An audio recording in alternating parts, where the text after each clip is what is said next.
Hey everybody,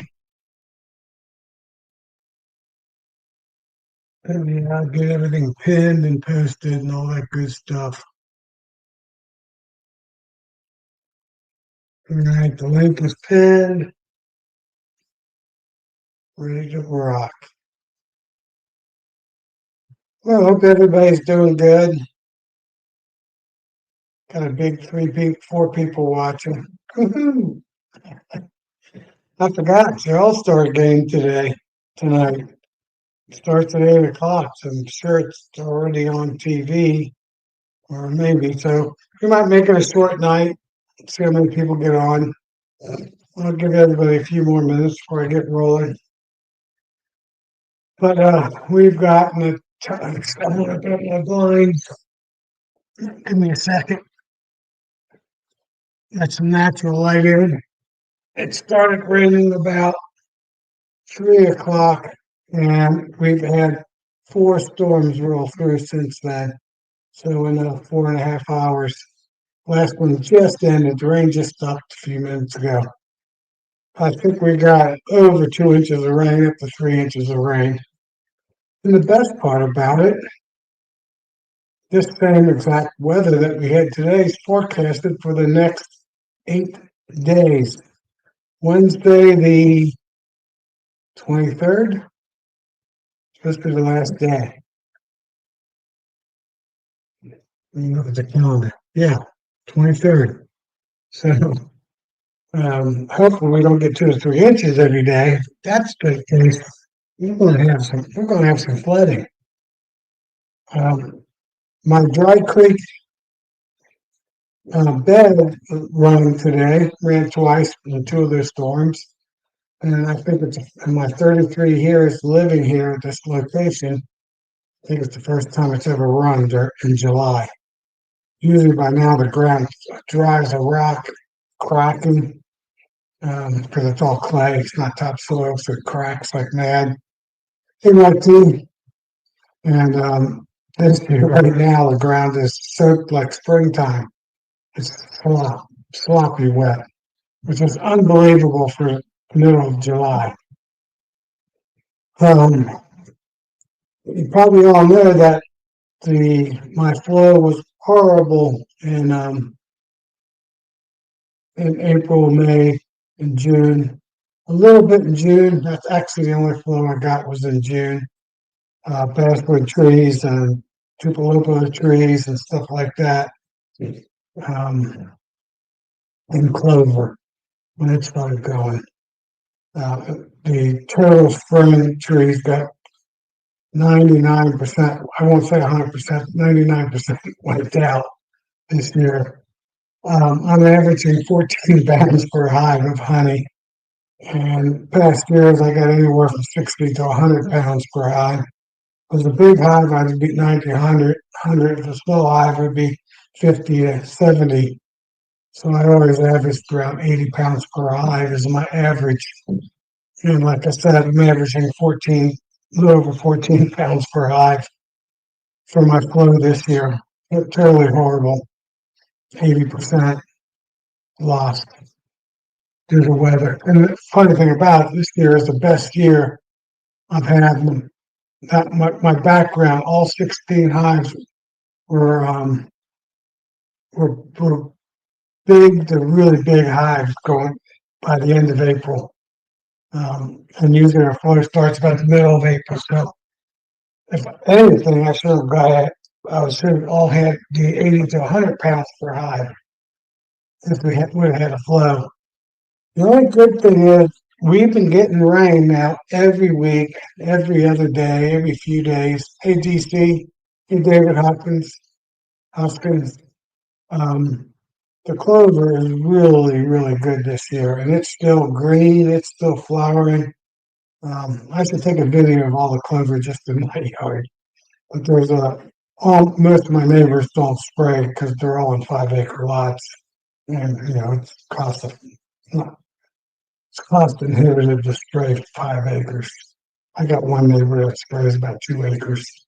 It's crazy. He's kind of new to the neighborhood. I think he's only been here 6, 7 years. He'll figure it out that nobody else um, sprays the lawn. In fact, mine's mostly clover now. So, back on the 8th, I grafted 20 cells, and knowing I only needed 5 to 10 cells, 5 was really all I needed. 10 would have been, I would have had to make some splits up, and anything after that would make a whole lot of splits up. And I was just doing a little experiment. I had a 5-frame nuke inside the horizontal hive, um, which is that. Real good. The finger's not working. Back behind, you can't see it back there. The hives are blocking it. But it's one of Ricky horizontal bees hives. They've got 6 5-frame nukes in it, or 12 3-frame nukes in it if you wanted to go that far.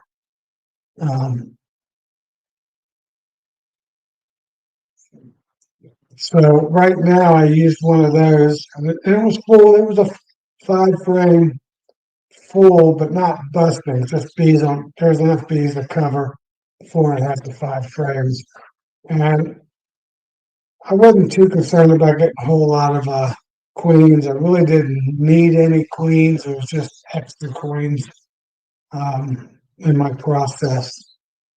So I ended up. I grafted on the 8th.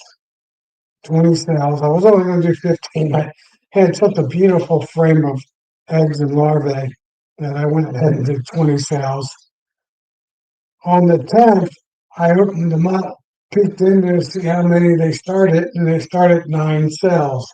So I said, oh, good, I'm going to have nine cells out of 20 made out of this small, light batch of bees. It wasn't this. I wouldn't call it. It wasn't a true cell builder. It was just a 5-frame nuke.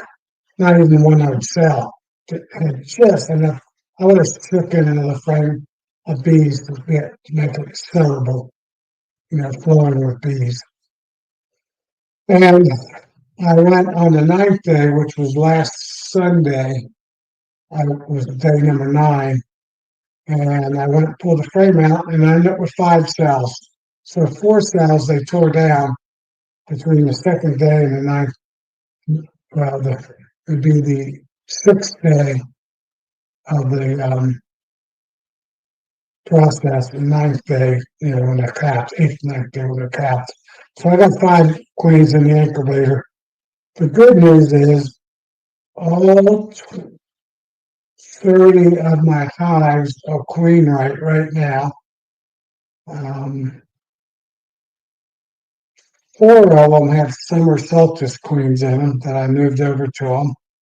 And all 12 of my 6/6 12-frame mating nukes all have summer solstice queens in there, except for one. 11 out of 12 have new queens in them, just from summer solstice. And the one of them, with the second one back there in the woods there, the tall trees, I have my last swarm I had, I didn't have any more boxes to put in it, and I put it in one of those. So that one of them's a swarm. I think I got that swarm about the last few days of May. Very late swarm. It was about a 3 to 4 frame swarm, not a real big one.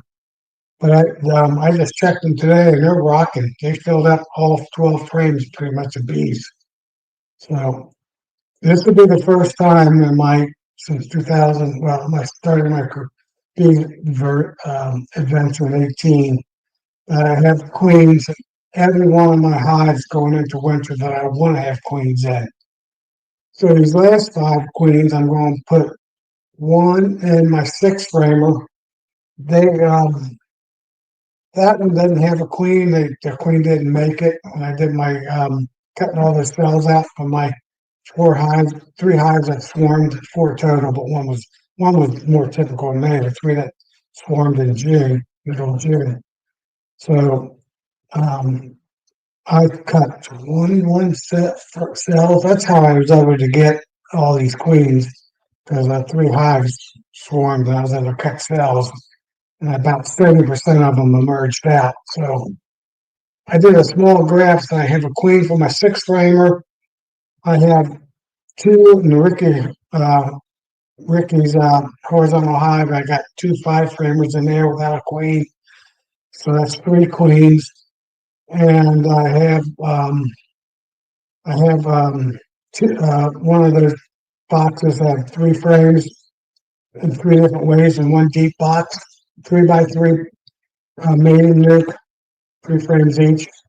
I got it from Man Lakes, probably 2019 or 2020. And I got bees in the first 2 end ones, nothing in the middle. So those are going to take 2 other queens.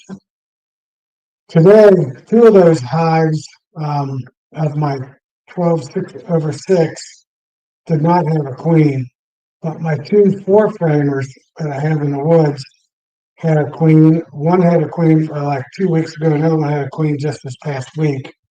And even today, I went and put both queens in a cage, marked them, and they're sitting now inside each one of the 6/6 mating nukes that don't have a queen. Right now, I got them taped up, the entrance, so they can't get to the sugar cube in the hole, the freezer. I got it taped up right now. And the reason is they've been without a queen now for almost 3 weeks. I mean, I put the last time they've tried and they should have had a queen fly back. It's been 3 weeks. I went and checked all 5 of them today, and none of them were in the laying worker. I suppose that there are a few bees, worker bees, probably getting close, being delayed. Probably ovaries are pretty big. So I'm going to keep these mated queens in their cage for 4 days. Saturday, I'll go in there and remove the tape, and then it'll take them 2 days to get her out. So it's going to be more like a 6-day process. And the reason I do that, I want her pheromones to spread through the hive, and any worker bees that have swollen ovaries should be shrinking pretty good within 6 days. So there'd be better chance of be accepting her. It's a little bit harder this time of year to move queens around. That's if it'll hive that haven't had a queen in even a virgin queen in a couple weeks. So I'll be doing that with the virgin queens also. I'll be taping them up, closing them up for 4 days, and then I'll give them a half day of a sugar plug for them to eat out, so she can get out on the late 4th day to 5th day, make her mating flight. Same principle. Let any laying worker issues fade away. Hey Clay, hey DC, Dave. Let me catch up on some of the new notes. So these 5 queens will be just overwintering in a 6 framer. I'll tell you, if both of them get mated in the 3/3/3, 3 by 3 by 3 in a big deep, I'll move one over to another one that I have, and I'll turn them into 6 framers and see if I can overwinter them as a 6 frame in a 10 frame box. I might give them all for the whole box if they grow fast enough, and I'll be feeding them Major League. They'll have a frame feeder in there, so maybe I'll get them into like 8 frames or the frame feeder into them and overwinter them that way. And then I'll have 2 of them in Ricky's horizontal hives, just in 5 and 10 frames. I'll have two units on each end, two 5 framers together to make it 10 frames.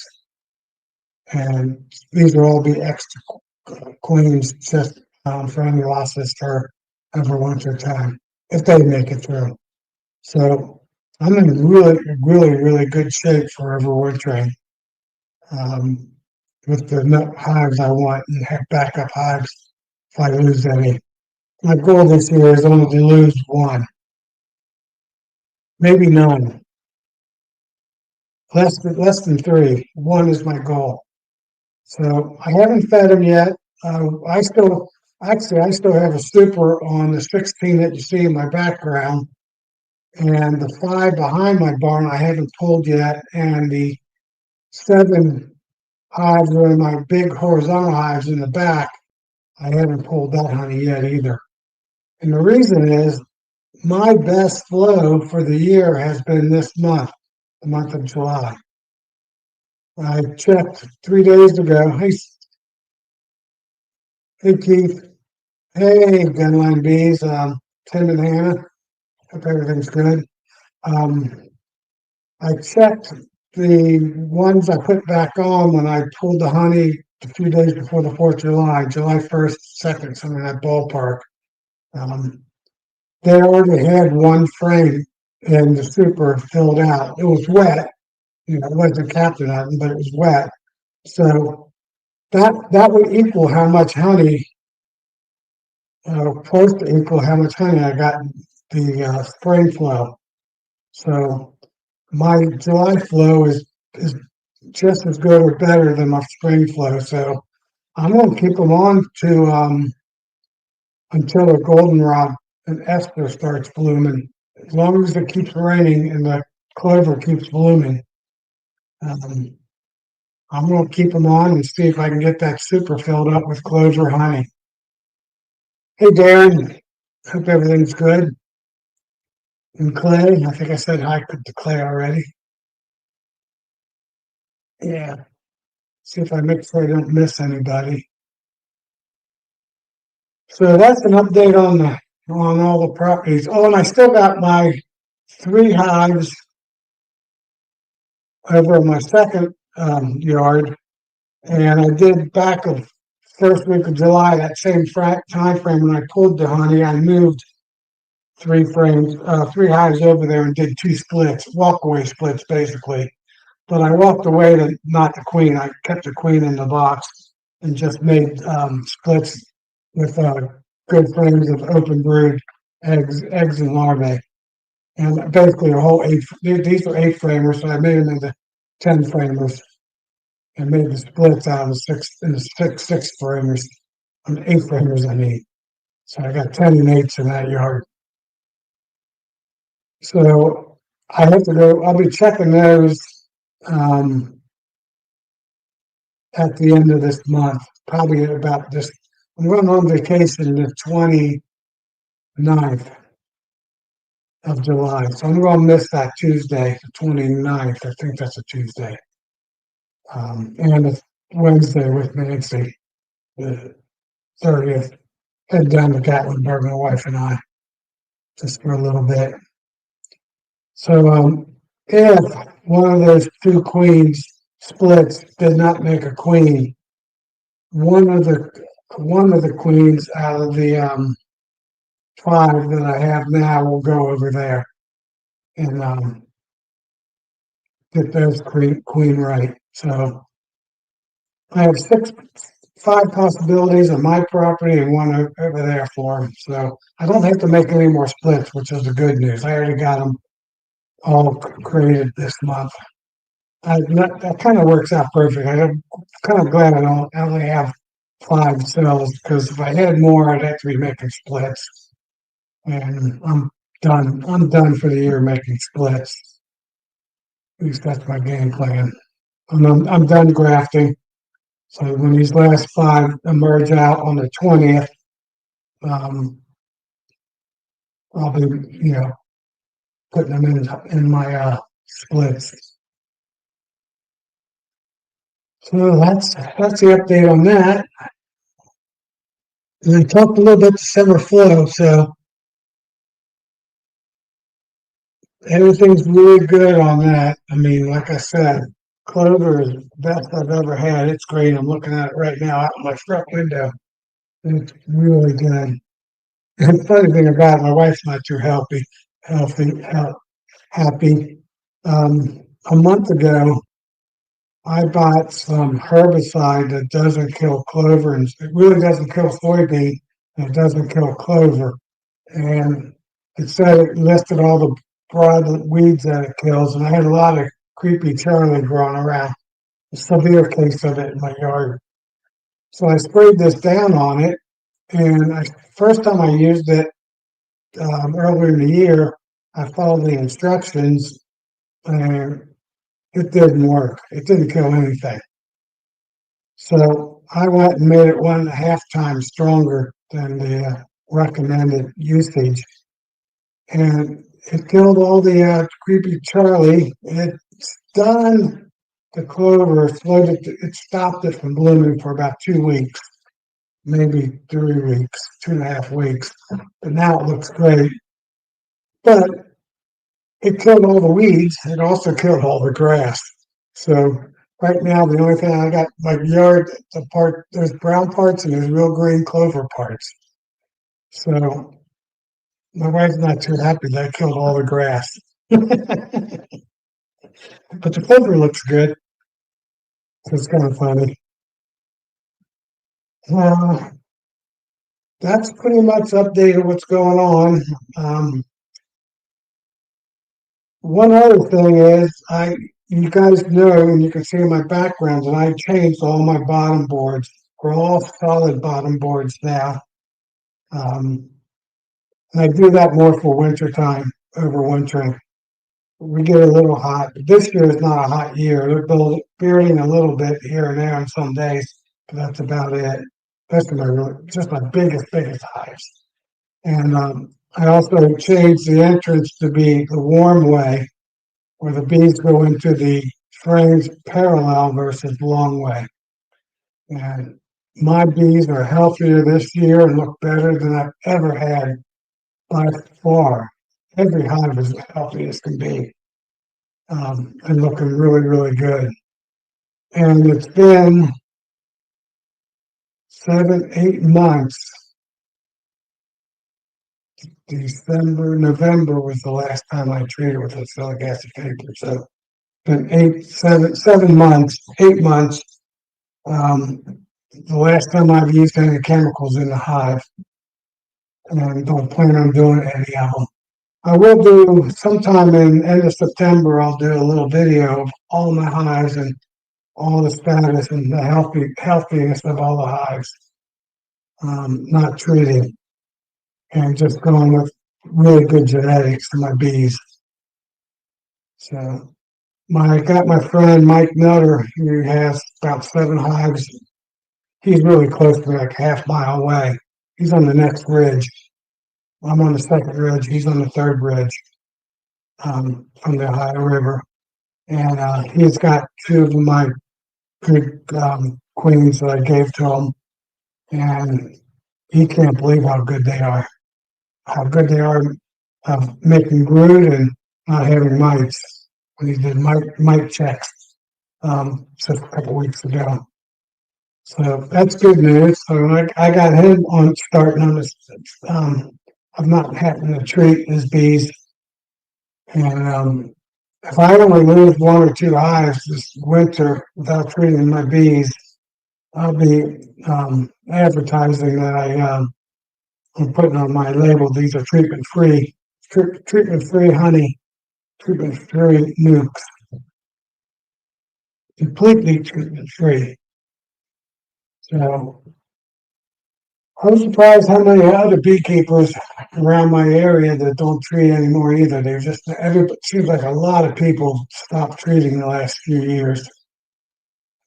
I'll be a testament for our group here, for the New Lifers and the North American Expo group, and etc. I'll let you guys know. You know, I won't purchase anything against treating, because I was that way till this year, 8 years. So I'm looking at my notes. So the bottom boards are working good. My 18 production hives are looking good. My 12 6/6 are looking good. All with mated queens. My big horizontal hive that has 4 12/12 frames, 24 frames. They're all looking good. And my 3 32 frame, 16 over 16, horizontal hive. All has good queens, mated queens in there. That's why I put some of my swarms, and they're all doing well. So I like to watch those babies. Next year I'll have to replace those queens with my first graft. Um, I'll probably sell a nuke out of them and then replace them with new queens when I graft end of March to the first week of April. I won't be in the biggest hurry this winter. I don't spring. I don't think so. I guess it'll be around April Fool's Day, so plus or minus a couple days, depending on the weather. So, yeah, I hope somebody joins in here. I haven't seen Nancy yet. Sarah's here. I know she could always hop on. She had her Tuesday live this afternoon.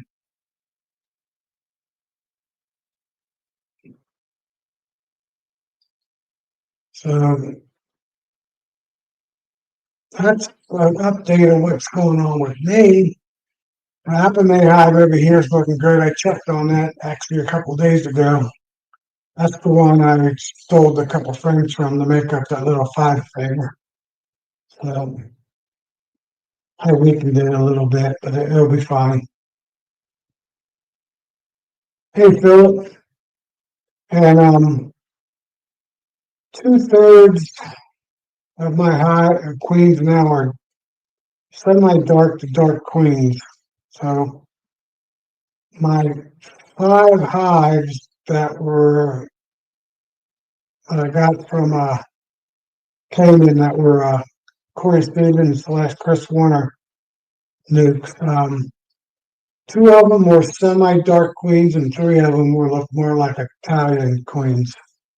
And 2 of the 3 of the Italian queens have swarmed, and I have them on the other property. There's 2, and I kept the one that's darker still on my property. It's in the hive number 30 in my horizontal hive. That queen, that swarm. That's where I put it. So I got tracks of it. That might be the one I graft from next year. Possible in the springtime. So I'm already kind of lining up what hives I want to graft from. Hive number 2, hive number 3, hive number 30, and hive number 16 are my top 4 right now with mites, controlling mites, and being having that darker bee genetics, having the Caucasian, Carney, Russian genetics. Oh, yeah, the baseball game starts in 3 minutes, so should I continue the live, or do you guys want to watch the baseball game? Anybody care? Let me know in the notes. Hey, Grayson. Got 14 people watching. Hello tonight. There's also some lady, some science lady I saw pop up. She was going live at 7:30. I saw on my phone some report. Yeah.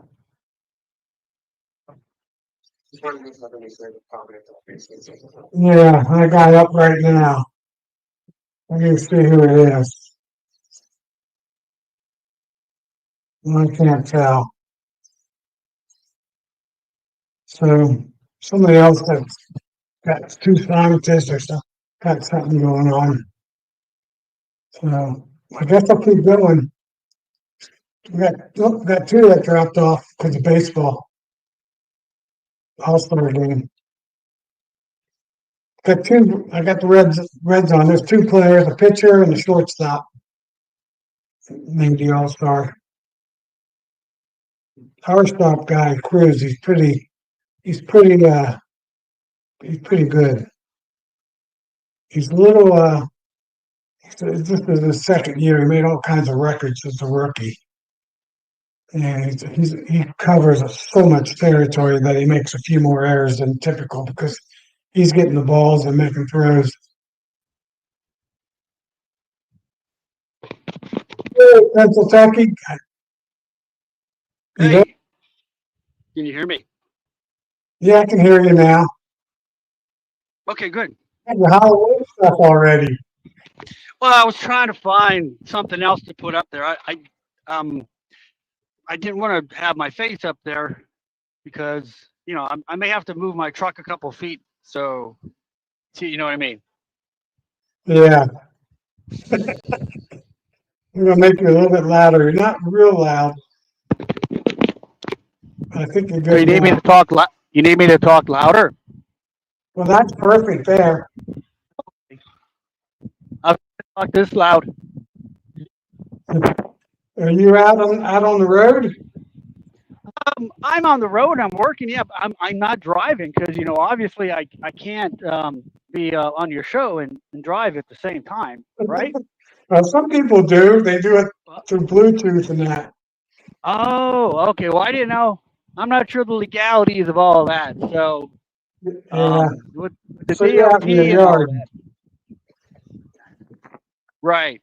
Anyhow, well, I've been listening to everything you've been saying, Tom, and I just thought you asked for someone to come on, so I just thought I'd bounce in quick for a little while and because I know you were talking earlier about the rain and how good it is, and it's it has made the flow come up, which is great, but the problem I've been having, which is a good problem for me, is my bees haven't swarmed on me yet due to all the rain, which I haven't been able to make my solstice queens yet like I wanted to, and I I've been walking around the bee yard every now and then, like, and some of them are actually hanging off the front porch, and I'm like, oh, I know that hive is so full of bees. I need to get in there, but you know how life is, Tom. Real life kind of doesn't allow you to do stuff when you want to do it.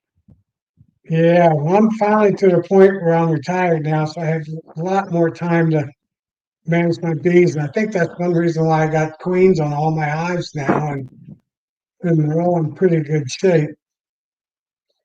Right. Well, I took your advice on that one. I know you said before, whenever you can afford it, retire. So I think whenever I can afford it, I'm going to do exactly that. I'm going to hang it up and I'm going to retire so I can do things that I want to do, which obviously be spending a little more time in the bee yard. Yeah. And I mean, I'm not no advisor, but the key on affording retirement is not have any debt. Right. 'Cause you'd be surprised how much your cost of living goes down when it's just your wife, it's yourself or your wife or yourself.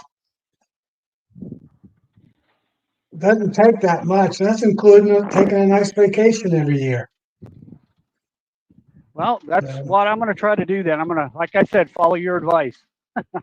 yeah, I probably would have went a couple of years earlier if I would have known that I'm not really spending that much money, um, not working. Yeah, I think I could save a lot of money too. Not working and have to spend money for this and for that, and so. But what was I going to say? Yeah, working 50 to 70 hours a week, it doesn't leave a lot of time to do the other stuff you want to do. And I've been really wanting to do more than just you know stare at the road 10 to 14 hours a day. Right, But right. it pays the bills, right? It pays the bills. We all need to pay We paid bills. bills. We paid all the bills that I had to pay back then. And, to have children, build a house, and have a life. So Right. now I get Exactly. to enjoy the benefits of 45, 48 years working Yep. Yep. and beating my head in college because I still remember those days. Taking electrical engineering and saying, "How am I going to pass this class?" But somehow you manage. I took one class that was called the probability of random processes. It was a math class, and it was all theories on how to manage data out of chaos data. basically, Ah, right. using math. It was crazy. It was a hard class. It was probably the hardest class. But that was a long time. That was back in the 80s, early 80s. Sounds like chaos Yeah, theory from no, that dinosaur movie. What was the dinosaur movie? The big actor had was Chaos Theory. Anyway, I forget his name.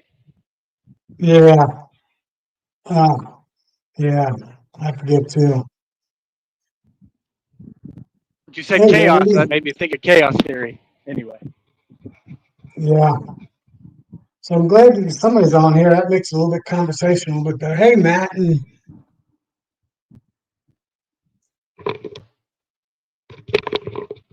Lisa, if she's on there with you. I don't know. well, that's Hopefully why she is. I popped in. You were asking for someone to pop in, so I thought, we just jaw jack a bit there. So you do a lot of open mating, or do you prefer doing the where you make your own queens through? Why am I'm drawing such a blank? How you make your Grafting, queens? Yes, grafting. I, Simple word, I make grafting. 90% of them through grafting, but I this year I had 4 hives swarm on me. Last year I had one. The year before that I had none. So I don't have too many opportunities to cut cells off of frames, swarm cells. But if the right hive swarms that I like the genetics, I will cut cells off the frame. And ironically, the 4 hives that swarmed on me this year were 4 that I was thinking about grafting off of someday in the road. They were all on my A plus team queens as I rate them. Okay. So I cut those cells. Now, one of them swarmed from like hive number 7 or 10 or one of my other hives. I would have just destroyed those cells so they wouldn't have all those um, virgin swarms. Would have left them too. Right. But this Well, time, and 3 of my 4 hives swarmed in middle of June. So it was perfect time for summer solstice. So true. I had my box, I had my cell builder all set up to graft, and I was going to graft about 25 cells. And that evening that I had my cell builder ready so I could start grafting, um, hive number 12 swarmed on me. And that's one of my VHS queens. Then Okay. hive number 14 swarmed on me. Then hive number 2 swarmed on me, like all within a week. So I said, oh, this is perfect. I don't have to graft now. I got all these cells I can cut out. But that sounds like my So, form of beekeeping there. Unfortunately, a lot of my hives, I can't get to them soon enough sometimes, and they end up swarming on me. So I get a lot of brood breaks due to swarming, and it's all unintentional swarming. But yeah, but it seems to have worked out. And you said, it seemed to have worked out for you. A question I did have, because I know I did have a hive one time in a one frame. It had like 13 queen cells on it, and I wanted to try to harvest some of them queen cells, but they were too close to the wooden bottom part of the frame. So I in fact I had tried to harvest a couple, and I ended up destroying them. So I stopped, but I wanted to wait a couple of weeks until they were um, close to emerging, and then try to pop them out that way. Now I've never done that. So my question is, how close to emerging, on the 16th day? I mean, how close or around do you have to be to actually help them pre-emerge when it's still safe for them? Does that make sense? yeah, but when they're swarming like that, all those cells, uh, when they make swarm cells, they stage them. Typically, they'll have 2 or 3 stages of cells. So let's say they have 13 cells in a frame. 4 or 5 of those cells, especially the first batch, will come out one day, and then about 4 days later, you'll have another 4 or 5 that'll come out, and then another 4 days after that, through a 9 day period, you'll have queens emerge again. And people don't talk about that very much. So when you see them all capped, some of those are day 9, some of those are day 15, 16 Right. Okay. after they swarm. Or you might have 1 or 2 that still aren't capped yet. So one thing that's hard, that when you start cutting cells off a frame, if they're between day 9 capped and day 13, you have to be really gentle with them. You can't shake them. You can't turn them up sideways, or you got to keep them in that horizontal position, Right. or you shake that larvae off the royal jelly and it'll die. So you don't know. You can tell a little bit by how dirty the swarm cell is, if it's new or old. But Okay. you can't wait after they swarm. You can't wait a few days, because that first batch of queens will emerge out and they'll kill all those other cells, Right. or That's most you. of them. That's what I've always been told, and I've never, um, popped any queens out. I've just, like I've said, always let them requeen themselves, whatever the process ended up being. So But I know from enough experience, the bees will protect some of the younger capped swarm cells from okay. a queen from getting to it, just in case she doesn't make it back on her mating flights 4 to 5 days later. And then Okay. they'll have a second chance. That's why most of the time, queens that swarm, if you let them go, they will be successful, because they have two tries to get a mated queen. How they Right. stage their swarm cells. So that's why when I cut them, I think I cut 21 cells, and I think I got 15 or 16 queens to emerge out. Some of them I was a little bit too rough on, because they were just capped cells, and I killed it when I cut them out. Now, you talked Right. about ones at the end of the frame. I actually cut the wood of the frame to get behind that cell to pull it out. Okay. So I believe that. Yeah. an eighth of an inch before the cell, I'll actually go into the wood and shave it behind it to get that cell off of there. Yeah. I believe So that. That some of my that's what I would frames have had to have are done. shaved a little bit. What was that?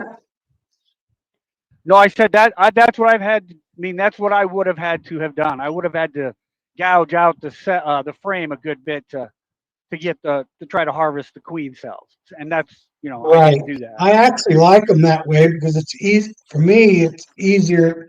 It's safer that I can get behind the cell and not open the back side of the cell when you're trying to take them off the plastic foundation.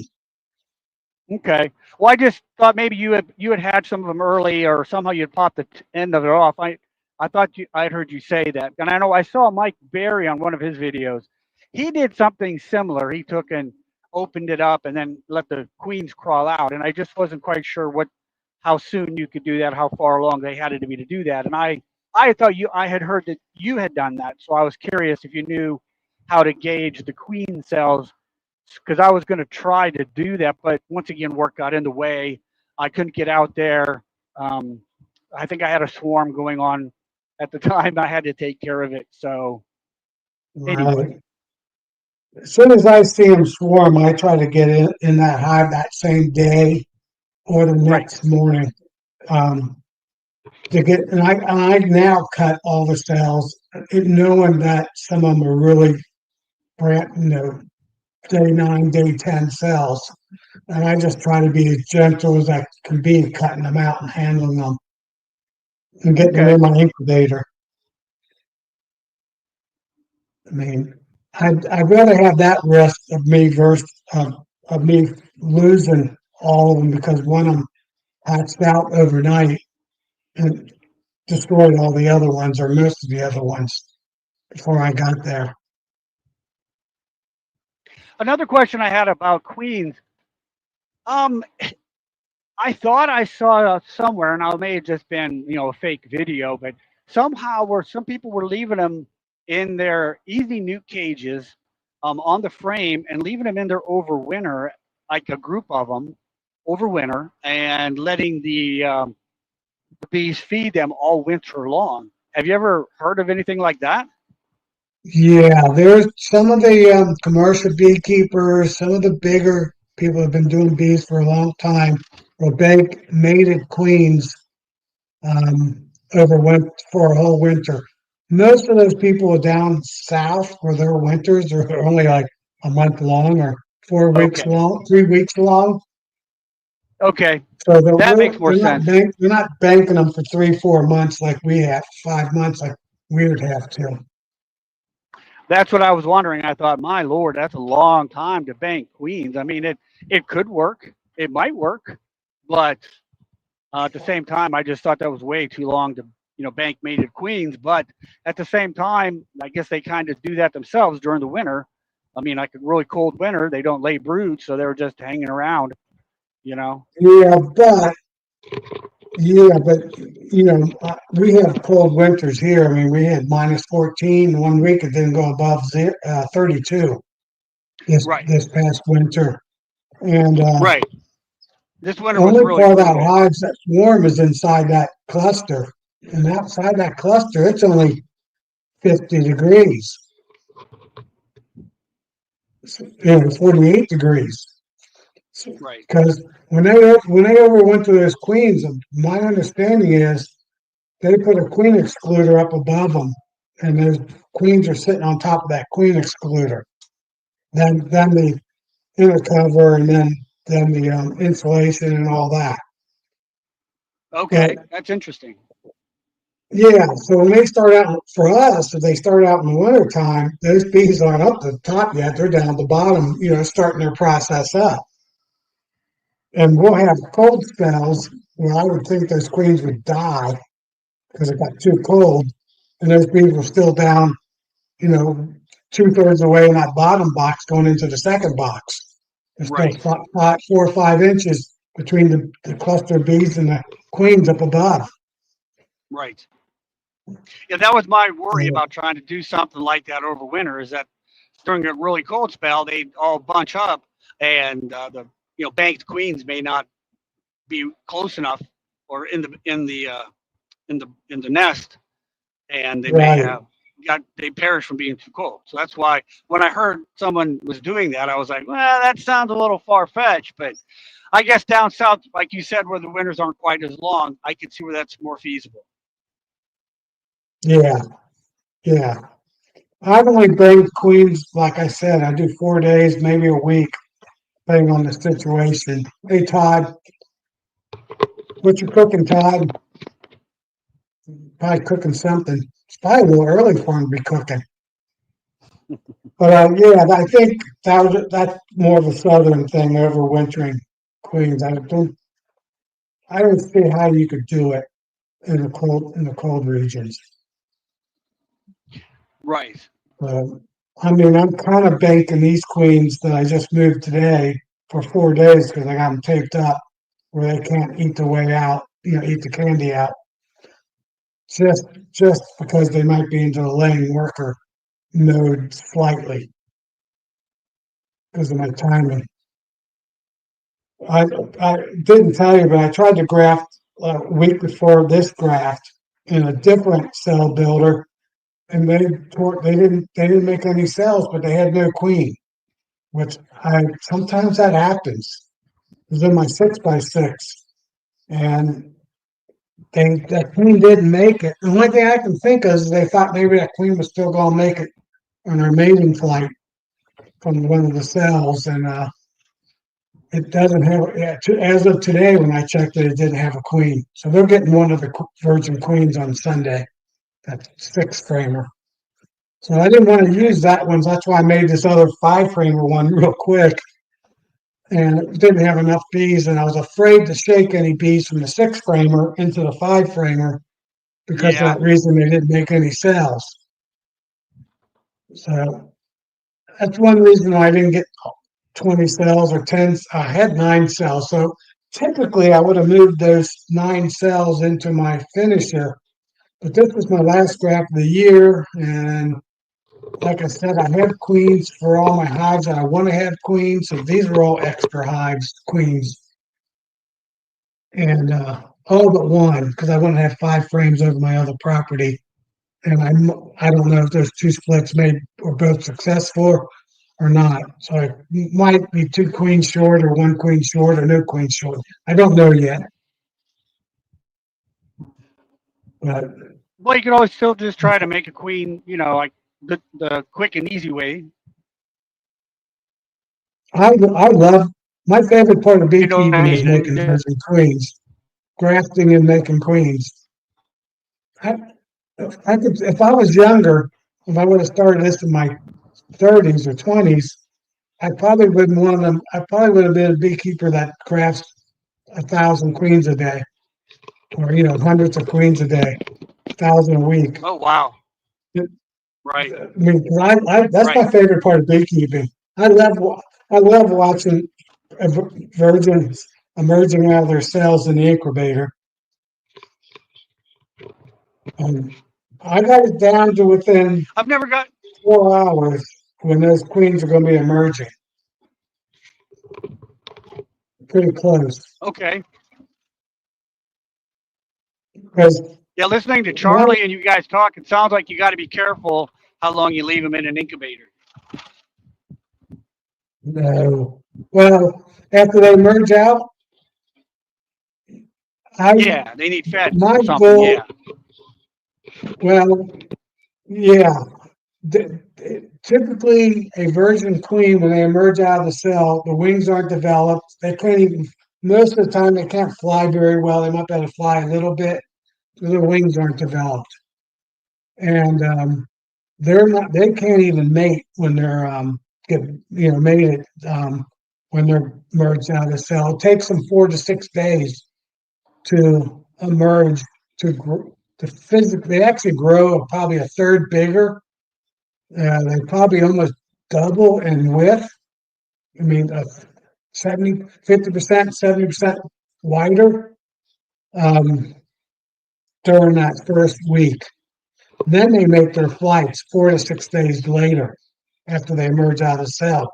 So you can, and a lot of beekeepers will keep that queen in a cage and feed it themselves or put them on a hive and bank them up to a week. I usually do 4 to 5 days. I usually do 4 days, and I put them in a cage, and I give them a half day to a day candy to eat out. So she's not 2 or 3 days, but one day. Um, so she emerges to make that mating flight then on the fifth or sixth day when she's supposed to be making that mating flight. Okay. I'm, I've I'm, never. I'm going to do that with these. With these, I'm doing it, but I'm doing it in the hive. So all my splits are going on their third week without having a queen. 1 week waiting for the queen to emerge in. Um, I'm going to put the queen in as soon as she emerges, but she's not going to be.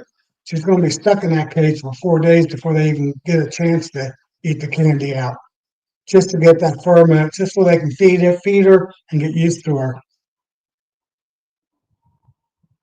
And I actually put a little piece of tape over the cage so she'll have a place to escape if they try to kill her the first half day because they think they have a queen because it's in a semi laying worker mode. Not physically laying, but one or two of them are getting close to laying. Hey, Bob, jump on here if you want. I know this is your Tuesday spot. And looks like you're off today.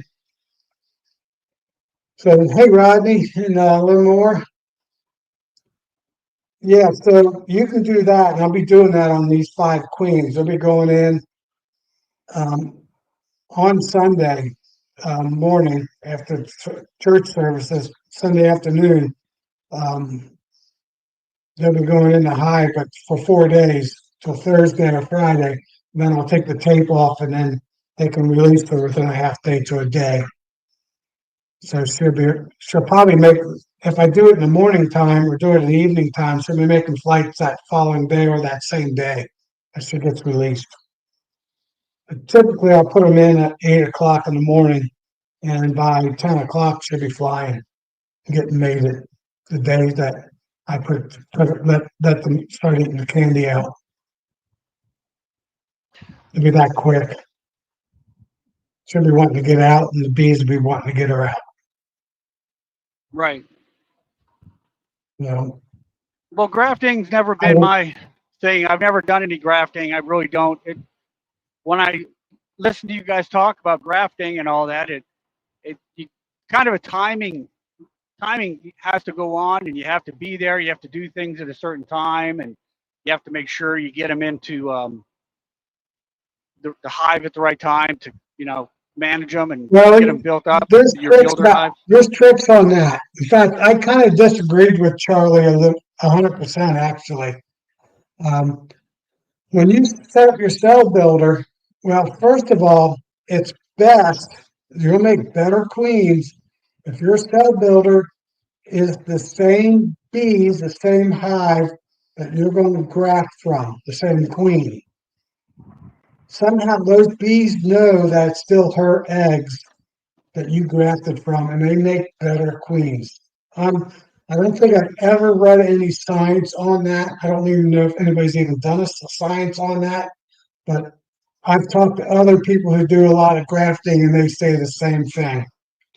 So the That last makes 2 years, sense. I've had my best queens, my biggest queens, and stockier, better queens when I graft from my cell builder is from her same hive, and Okay, well not that would make mix sense up because all her these. sisters would be in there, half sisters or Yeah, all her sisters. sisters will be in there, and they make better queens. Second of all is I do not graft the one that has all the jelly in it, and I'll explain why. When they are an egg, they don't feed them at all. But as soon as they lay down, that egg lays down to become a larvae. The first hour, they get their first feeding of royal jelly.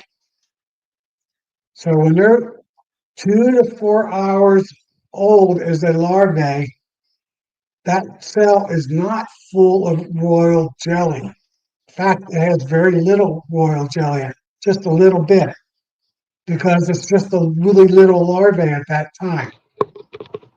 Every really about every 6 hours, they get fed larvae, royal jelly again. And the first 3 feedings, so the first 18 hours, every larvae gets royal jelly. So you got basically up to 18 hours, a day and a half.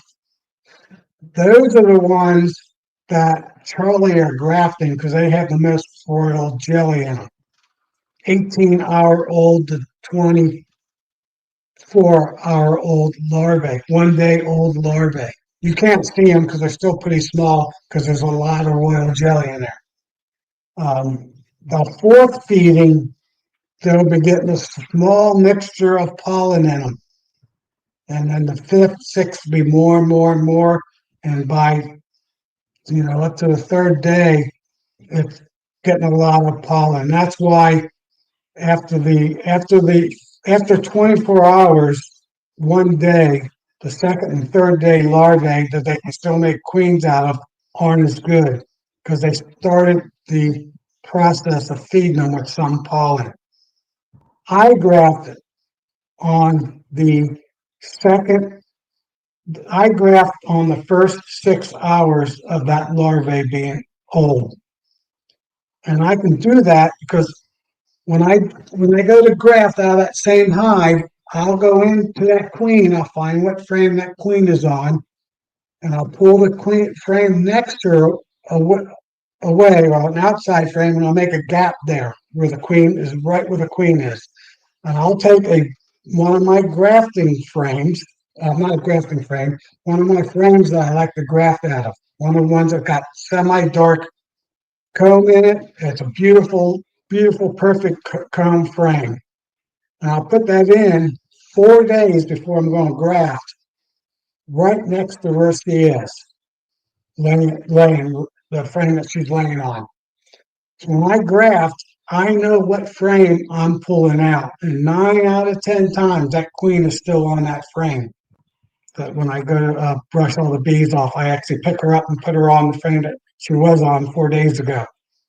When they smell that new wax, that new frame, those bees will clean those cells up in an hour or two and she'll be laying on that frame within 6 hours.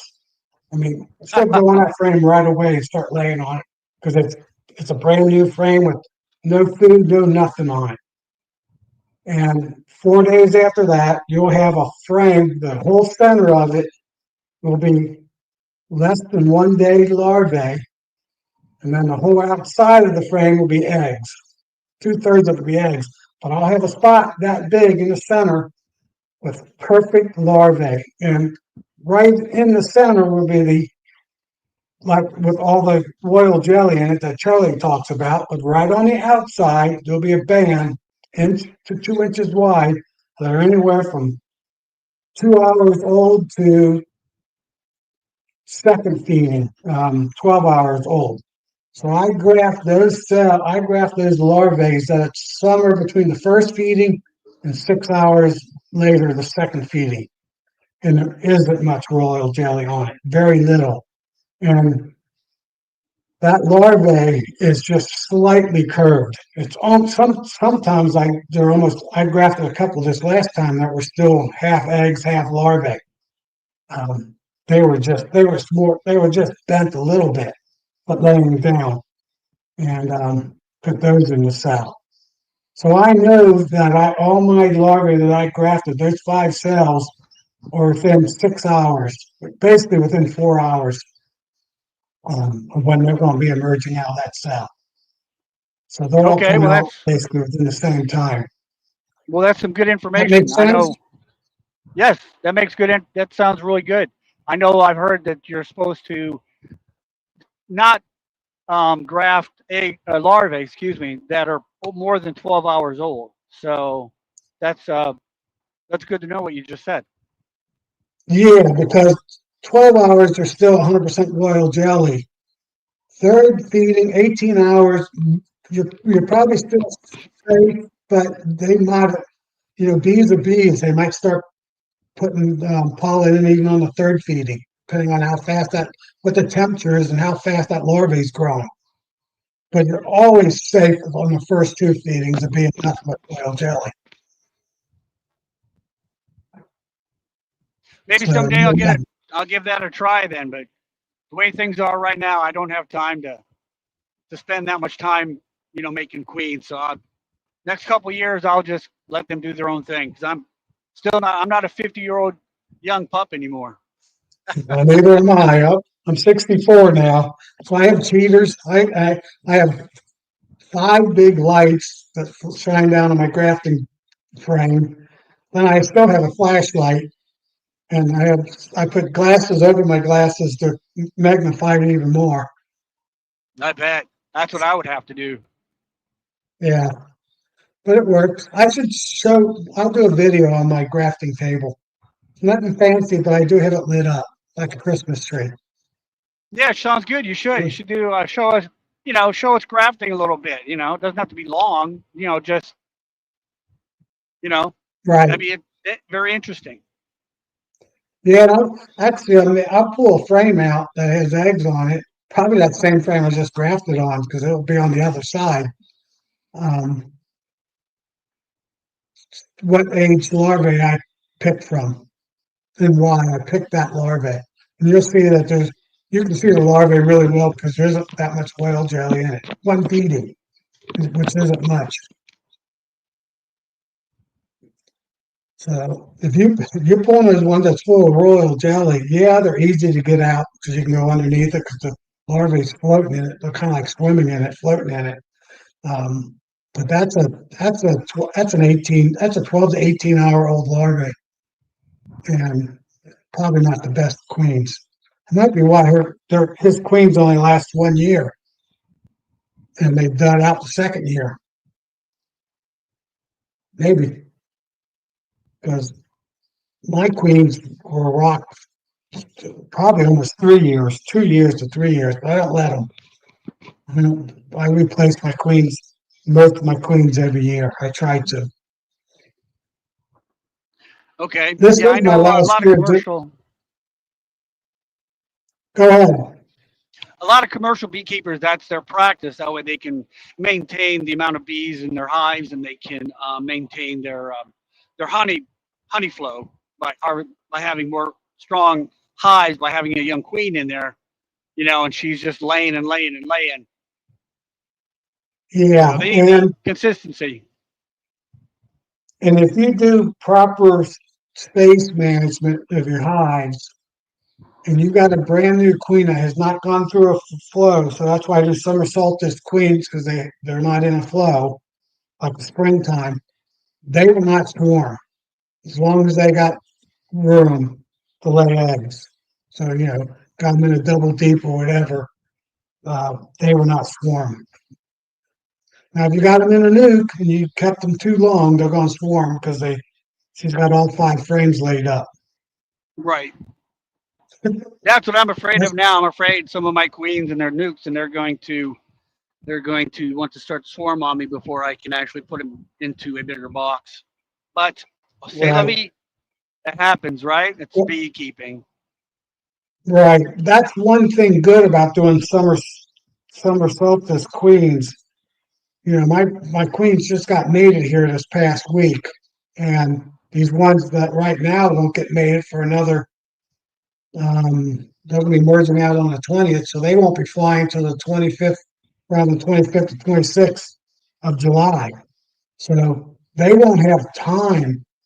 And then a lot of people don't realize that once they get mated, she's not laying eggs for 5 days later, plus or minus a day, because it takes her that long to process all that semen in her so she can start laying.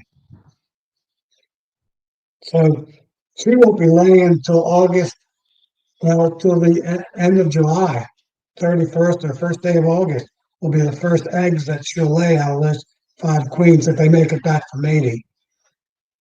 So she won't have time to build up. I mean, 3 weeks later, she's going to have one frame starting, half a frame, one side emerging out, and that's now the end of August. Now we're getting into September. So you don't have to worry about them swarming. Same thing with ones that are just right now. The most they'll get is 1 to 2 brood cycles before cold weather comes in and they're really slowing down. True. Yeah. So I know there's been some talk about the solstice queens, though, since they're also being more productive being a solstice queen. I know in the fall with solstice queens, sometimes they don't slow down producing like the spring queens do. So sometimes that helps them build up really well before they're going into the winter, help them build up the hive better. Yeah, they'll have brood a little bit, patch of brood longer into the cold weather, in the late fall time, early winter. Right. Before it gets really cold. So, right. And I deliberately 4 years ago now, God, time flies. I made these 6/6 nukes because they overwinter better than 4/4 nukes where I live. And it really works out nice in the middle of April, since I can graft typically the 1st of April. On the 3rd week of April, I can pull that queen and sell that nuke 4 frames out of my 12 frames. They might be down to 8 frames or something like that. 1st of April, they might quite not be 12 frames, but there'll be 8 frames or something like that. I'm only pulling half her hive. And then I sell that overwintered summer solstice queen, which is a great queen. And I can put another cell in there a week later or, emerge that queen a week later and have them make another queen. And by the third week of May, I can sell another nuke out of there. And then the third week of June, I can do the same thing, sell another nuke out of there. But I won't sell that one. That's the one I'll keep for the following year. Okay. So having 12 frames, I always have enough bees that I can steal 4 frames from and have enough bees to put another queen in. Yeah, 6-frame nukes. I've never heard of those until I heard Ian up in Canada. There, he uses like them 6-frame nukes. I didn't even know they That's where I had got them. the So, do idea you from. make them yourself? What? Yeah. And I did 6/6, so they're 12 frames. Do you So make them yourself? yeah, I made them myself. Yeah, you Okay. can't buy them. Or maybe up in Canada if somebody sells them, I don't know. I made them Yeah, I don't myself. know. So Yeah, there's they're a lot not of different built. sizes. I tell you, 2, 3, 4, 5, 6 size Yeah. nukes. Then you get into 8, 10, 12 overseas. Over in England, their hives are normally 12 frames. I think they got 2 set different ways of having hives over there in England. Right. And they're square. They're not rectangle. Speaking Yeah. of which, you twist your boxes. You remember I had heard about that before over like in England and Europe. There they don't do it the way we do it in America. Like the frames they're not, how would you say, they're not lined up to the front entrance. They are just one frame at the entrance. What am I trying to say, Tom? They call it the warm way. So their entrance goes into perpendicular into the frame Right. versus long ways into the frame. Yeah, you're I the only other I've done American enough. person I've heard doing that. Well, I've done a few cutouts over the years. I don't do many. I do them out of trees and a little bit out of houses. And I noticed I'm an engineer, so I kind of analyze everything. It's in my blood. And I noticed that all these hives that I did cutouts had their entrances perpendicular to the frames. So 2, 3 years ago, when Cayman had them down at Serverville, I talked to Randy, 628 Dirt Rooster, because he does, 60, 100 cutouts a year. I don't know how many he does a year. And I asked him, I said, how many hives have those frames, your cutouts either perpendicular or are they non-perpendicular, the frames to the entrance? He goes, I don't know. He goes, I think they're all perpendicular. But he goes, I've never looked at that. So the following year, when I went down there, he actually looked at it, and I actually started looking at all his videos, and he was good enough to show on some of them that where the entrance was and when he started cutting out the bees, 100% of them were perpendicular. None of them were the way that we do it here in the United States. And Right. when I talked to him, he said, "Yeah, you're 100% correct, Tom." He goes, "That's a great observation." We became friends on that information because he knew I do my homework in beekeeping. Right. So I started thinking about it more and more and more, saying, this is wrong. I actually went into the original drawings of Langworth to see how his entrance were, and he had them long ways like we're traditionally how we have in the United States. So I'm really even questioning how much of a beekeeper Mr. Langstroth was. He grew up just outside of Cincinnati, where Miami University is. His farm where he came up with this invention, his way of pulling out frames. But he had his entrance long ways, down the frame for the entrance. So that really surprised me. I really thought that somebody may change his design, his bottom board design, but they didn't. They kept it the same. So that's how they got that from, because he did it that way. Right. Yeah, I know over in England they do it the warm way, and I always wanted to try it, and I've never heard anyone else talk about it, but I heard you talk about it, and then that re-sparked the thought in my head about trying to do that. Of course, you have to remake your bottom boards, and you know, didn't want to have to spend the time remaking a bottom board or cutting one up to do it. So Yeah, you know how so it is. I got 21 hives set up the warm way. I have an apple hive and I have an apple bottom. That's the wrong way. And then my 6/6s and all my ones in my horizontal hives are the American way. I call the wrong way. The Langstroth way, I should say. So the ones I could change out, I did.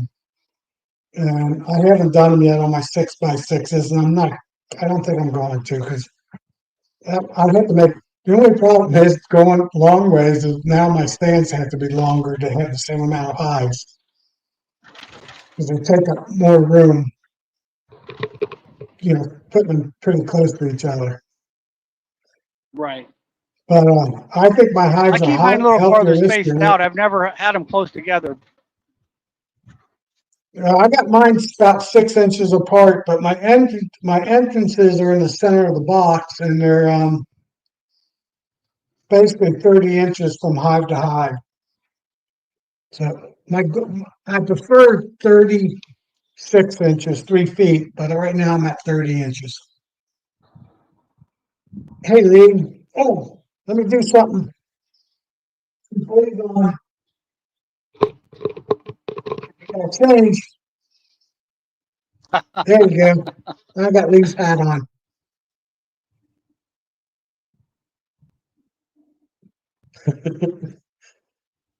My pink hat. And Dennis, hey Dennis, I want to say hi to everybody. Collector Rick, Rodney. I think I got everybody. So yeah, I don't know if it's because I'm retired. Well, some of it's because I'm retired. Two, last year, my third generation beekeeper told me about grafting out of the same hive. Little trick, once people don't tell you everything, and not until you really become good friends with them. They tell you the little secrets. They don't even think about it. He goes, "Oh, I've always done that. That's how my dad taught me." So I don't think they don't deliberately don't tell you. They just don't think about those little details. So he's the one who True. told me between spring and summer, summer solstice queens, to make a cell builder from the hives you're going to graft from. And so that, the sisters are building the cells. And starting from that point on, I noticeably could see I had better quality queens. And my mating success has been a heck of a lot better. I mean, this spring I was 90%, and I've never been 90%. And so far this summer, I've been about the same, 80, 90%. So usually in the summertime, I'm 50 or 60%. I'm just now grafting healthier, better queens because I'm doing it that way. Grafting cell builder, same, the sisters of the queen are building the queen cells. Sister hive, sister, her daughters is Yep, it makes building the sense. cells. Yeah, it does make sense. But now, though, So, on a big commercial scale, though, they may not be able to do that. So that's probably, you know what I mean? I mean, or can they? I mean, I guess they could, but they probably they don't. so many queens, they probably can't always dedicate that. No, they don't. They have their cell builders, and every 2 weeks they restock them with new nurse bees and all that, and Right. keep the same the whole year basically, and then they're pulling queens from their queen stock that they have, and that's all that hive does is put out eggs for them to graft off of. Yeah, I think that's one reason why the quality of queens have gone down because only sideliners and hobbyists that know about this, like this grafting, but because nobody talks about it, are doing it that way, getting better queens. I mean, I didn't. I just learned this now the last summer solstice and now this year. And the cells are bigger, the queens are bigger. In fact, that's how I got into it with George. I said, George, how do you get those big queen cells? He goes, oh, I got good queens. And I said, no. He goes, oh, I said, you're doing something different here. I was over in his yard, and I said, do you graft from the same hive that your cell builders that you built your cell builder out of? He goes, yeah. I said, that's your secret. You're using the same bees that you're grafting from. And he goes, oh, I didn't think of that. So he didn't mean not to tell me. I just kind of dug it out of him because he always had beautiful cells. Well, now I have beautiful cells from that knowledge, and hopefully anybody who grafts here that's listening, out of the 32 people that's on right now, they'll start doing that same thing next year, using the same builder cell builder out of the hive that you're going to graft your queen from, your eggs from Go on that above the queen. head. Say, yeah, that makes sense. Yeah, and you're only tearing, yeah. And then 4 days before you graft, put a frame in, a nice frame that's got older wax in it, but not too old, black foundation, and put that in right next to the queen. And 4 days later, you don't have to go searching for the best frame. You go right to that frame you put in, and you'll have beautiful larvae and eggs on it. So that's another trick a lot of people don't tell you about. So yeah. So I went in, I go into the hive, I take 3 or 4 frames, I take the pollen out, I take frames of cotton root out, take a food frame out. At the same time, I knew exactly where that queen is. And then 2 days later, I'll go into that same hive, put that frame in. Then on the 6th day, I'll go into that cell builder, tear down any cells that might have started because I grabbed the cat frame that had a couple eggs, larvae in it. And then I pull that frame out and I graft on the 6th day or the 7th day, depending on, I used to do it on the 7th day because of I work. Now I do it on the 6th day. So I build my cell builder out of the hive. I find the queen. 2 days later, I put that frame in. 4 days after that, which is 6 days, I go into my cell builder, tear down any queen cells, and I graft from that frame I put in 4 days ago. Hey, Brad, make sense? Yes. Yep, it makes good sense. Well, hey, Tom, I'm going to have to leave here shortly, sir. Thank you so much for allowing me to come on your show. It's been wonderful talking to you, bud.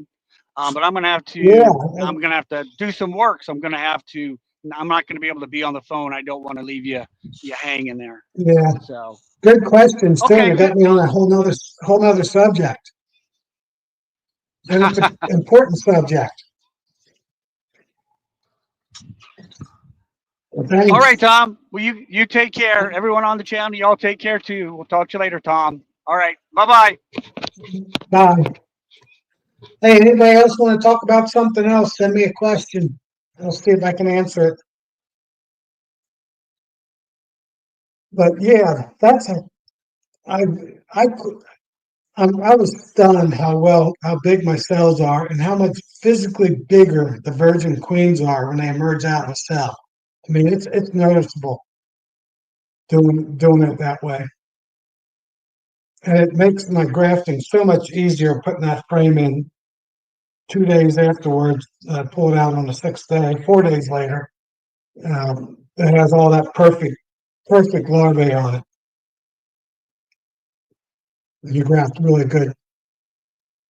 good cells.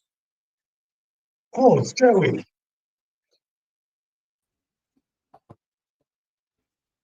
Let me get one. Hey, me again, Joey. Hey, what's up? No, just Tuesday. It's not raining. So Tuesday. Well, it's foggy now. Yeah. Tuesday, foggy evening. Foggy. Did somebody leave? Yeah, we just had rain, 5 hours of rain, heavy rain. Yeah. 3 or 4 different storms rolled through. Hey, everybody. You're not hearing too much noise, are you? I was sitting here extracting. No, maybe a little hum, but that might be the computer right here. Yeah. Well, I don't know why. I just mentioned it on a video I was doing that extractor is not loud, but when you recording it, it sounds kind of loud. When it's not really loud, I don't know. It's something about the pitch of it, I guess. Yeah, you're good, Jerry. Hey, Jerry, I thought of you today. Oh no, what I do? Well, I took my zero drip valve apart today. The Do seal, what? the bottom seal. Oh yeah. Yeah, I remember watching your video last year. Yeah. So that helped a lot. Gave me Yeah. confidence to do it. I had done that before on I think it's actually the one I sold Philip. I took it apart and just cleaned it up and put it back together. And I did that one the same way. And after I got it together, I said I should have videoed that. So I took it back apart. Right here, I'm gonna get Brad on. Hey, Brad, Hey, Brad. you guys are bringing all this rain up. It's coming right up the Mississippi, Tennessee, Well, Ohio Valley. We got some more coming Friday and Saturday. Yeah, we got the same weather forecasted for the next 8 days. It'll be sunny, be foggy in the morning, then the sun will come out till 2 or 3 o'clock, and then it'll rain the rest of the day. And I looked at the week forecast for the following week, and they got rain again that week. Yeah, same look deal. how dark some of this is. Real dark. I thought I might have old brood comb, but when I spun out one of my mediums, it was dark just like this. I seen Mike Berry's honey was dark too. Yeah. Mine's going to be a dark golden color because I only pulled half of it. I haven't pulled all my honey yet because my customers love clover honey mixed in with the spring honey, just sweet honey. Yeah, I haven't started pulling yet. I'm gonna start pulling next week. Well, you got a whole different weather scheme than we have. I have. You We finished got pulling, clover. Joey? You finished pulling your honey? Oh no. I pulled. Well, I don't know how many frames I pulled, but I had 700, a little over 700 pounds in the honey house already, and I pulled 3 deeps and six mediums or 7 mediums, and it probably equals 6. Time I took out some that didn't have it in it, but I got 18 more hives to go back through again. I've already cherry picked them one time, but I got to go back, pull the boxes off. I got to take it easy. I can pull with just a few in that heat. I'm done. I'm shot. One reason I haven't pulled my honey is I haven't had any honey to pull. All that April rains and May rains washed it out basically 100%. Really? Yeah. Well, we It were would lucky. rain. It would rain, then be cloudy, then be sunny, then it would rain. A lot of my tallow got washed out, but we made the bees made a lot of honey early, so I lucked out on that. I only got June honey, a little bit of that. I'm averaging just a little under 14 to 15 pounds a hive, and I usually get 60 to 100 per hive, around 80 per hive. But I'm getting a little bit of honey now this month because the clover It rains every day, every other day, and the clover keeps blooming big time. And then every few weeks I have to cut it, and then it comes right back because it keeps raining. I'll be cutting it this week or next week as soon as it dries out. For one more, thinking, well, there'll be one more growth on it, but it just keeps coming, keeps growing. So I'm leaving it on there till probably till August, end of August, September 1st. Well, Yeah. I'll pull it because that's when the ester and goldenrod start blooming.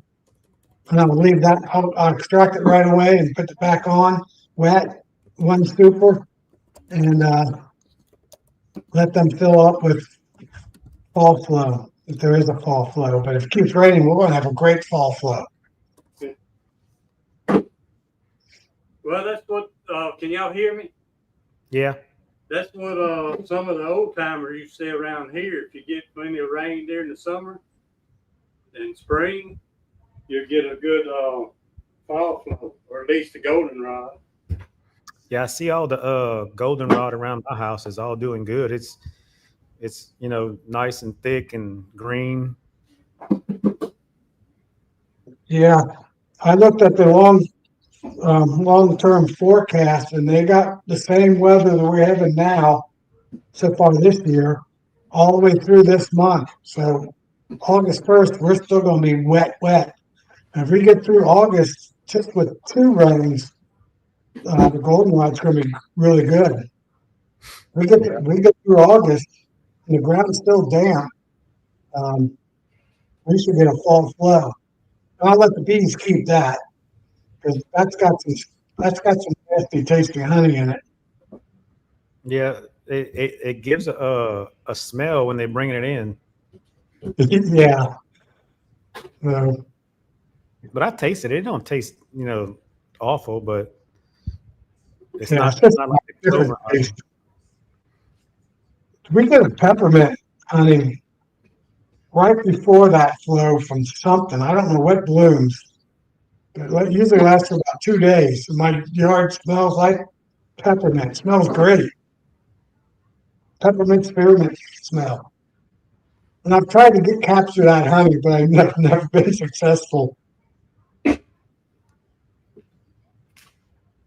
Maybe after I've retired, I can put boxes on just for that. I smell it and then take them off 2 days later. There you go. Show I y'all the need difference like that, between Jerry. a new grown out comb and one that's like 10 years old. Yeah. Just Yeah. pull the extractor. Does it actually give a coloration to the honey, or it's just the comb? No, you can see when it comes out, it doesn't change it at all. It's just a comb. Because if I get spring honey, if I get that black locust honey, it can be a dark frame, but it'll be clear. It'll be clear honey coming out. Hmm. I go, oh, this looks like it's dark, and then I spin it. I go, no, it's clear as can be. Tricks you. I got a lot of supers with the early honey. It's really, really light colored. But the later ones that I stacked on top, they look like they gotten darker with the tallow and stuff. Yeah. My honey's got some color in it, so I know I got a little bit of tulip poplar because that's a darker honey. Tulip poplar tree. I don't know if you have any of those. No, we don't have no tulip poplar. I wish we did, but don't. Well, you got other good trees, better trees. I actually Anybody seen else? the bees working in the magnolia tree. I don't know if they get Oh any yeah, nectar from it. yeah. I don't know what they get from the magnolias. It's a huge They don't have flower. a whole lot. They don't have a ton of flowers. I mean, they have flowers, but big ones. Yeah, at certain times early in the year they have a lot of flowers, but at this time it's just sparingly throughout the tree. Yeah.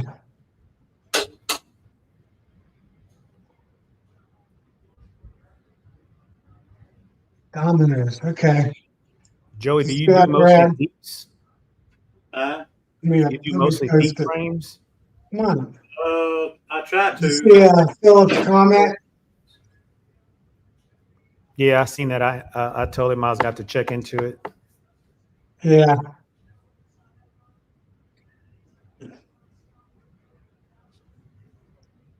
Yeah, I don't have any of that around me. In fact, there aren't even any factories where I live. There's not enough flat land to put a factory. How's your hive beetles, Joey? Oh, they doing good. I'm having to run them out the door. I tell you what, I'm seeing quadruple the amount that I've seen last year at this time.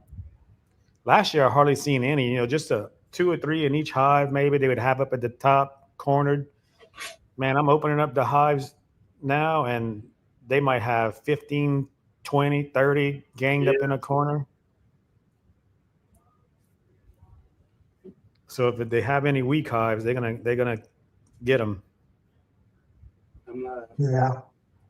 That's one thing I don't have to worry about, Brad and Joey.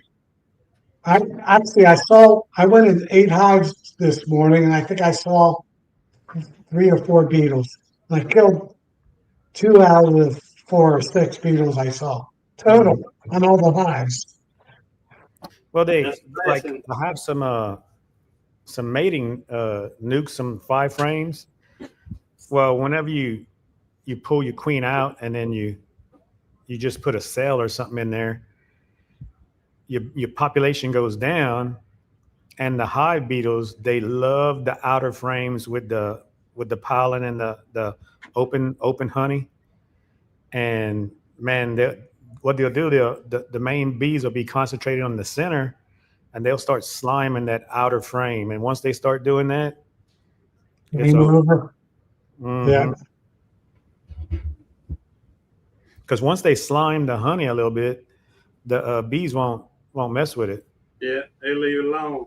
They leave it alone. They abandon, and they'll actually have the hive beetles will push them from frame to frame over until they just abscond. Yeah. I don't have to worry about any of that. You sit right there.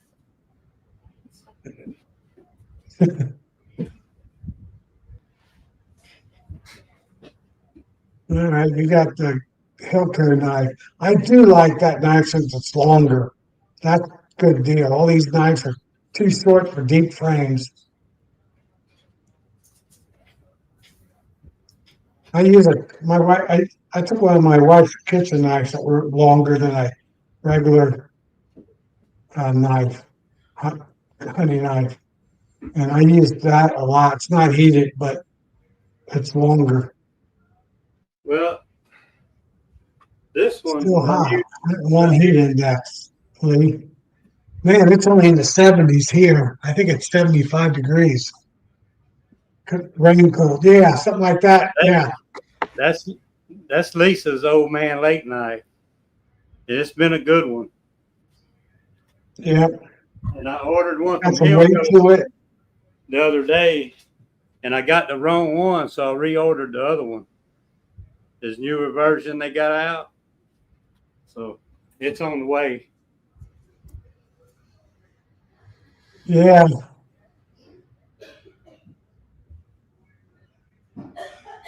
Yeah, I love asparagus, Roy.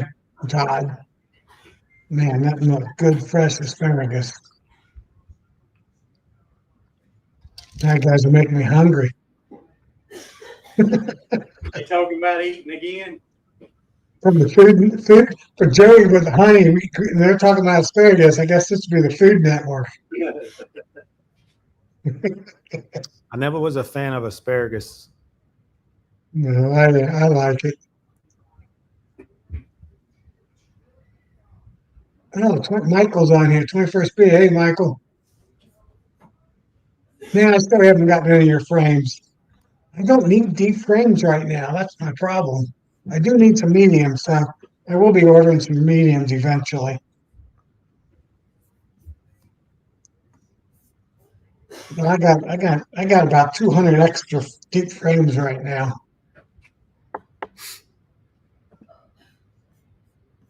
Pencil thin. I can get them kind of thick, but not real thick.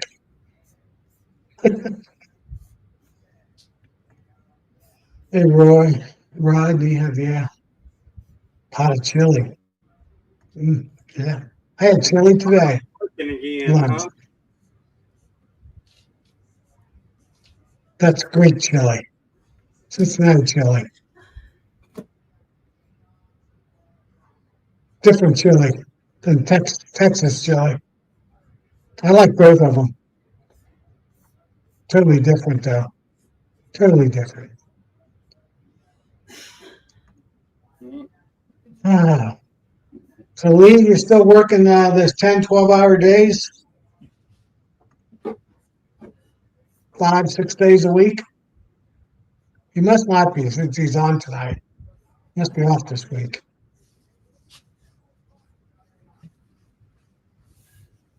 Yeah. Thick is still tender. Asparagus, what I get around here. 5 10s. Well, that's manageable.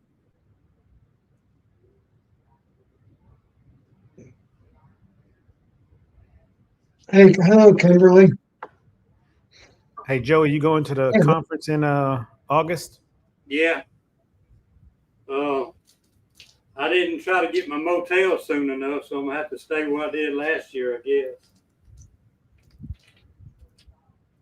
I'm gonna go to Saturday. I mean, the first day to Friday. It's turning a bit. Hey, Joey, is that a 40-inch uncapping tank?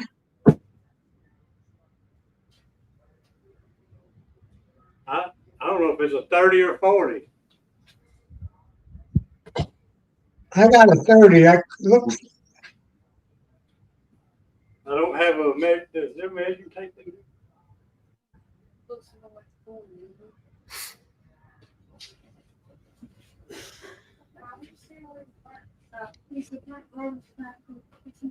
I think it's gonna be a 40.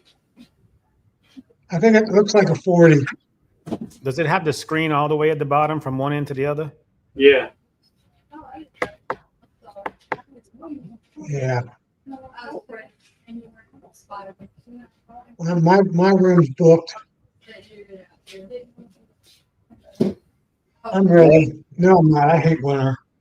A lot of these medium frames are kind of scrappy. You guys don't get winter like we do. That was awesome. Last year you guys got snow. Fred, did you get snow? Who, me? Yeah. Last year? Yeah, we got some. Okay. I couldn't remember if we got that far It south. stayed around for a couple of days. Yeah. I think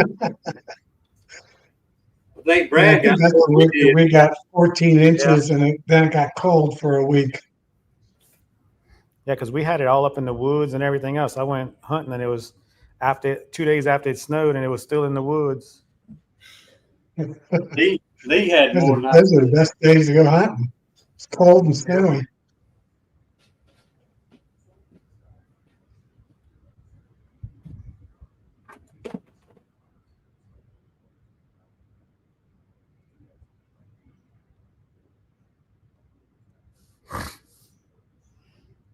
Well, enjoy the conference, Michael. Thanks for popping in. I got 51 watching. That's cool. You heard from Bob? Yeah, I think that's all my notes I had written down to talk about. Bottom boards, grafting, summer flow, 5 cells, 5 more queens. My last, 7 queens. The 2 queens I took out of those 4x4 nukes today, I'm just going to let them make emergency cells. And if they're good, they're good. If they're not, I'm not going to care too much. During the winter time, I'll just take those, if they do make cells, get native queens, I'll just put them next to my 12 framers and push them up against them to keep them warm.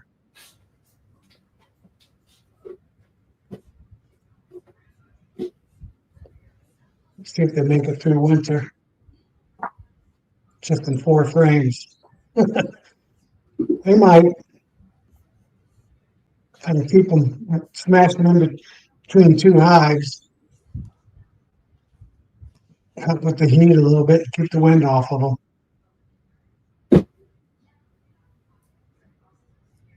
You ever try putting them over a double screen board over a big hive? I might do that. They don't have they got a solid bottom on them, but they'd still at least have a warm bottom Right. board.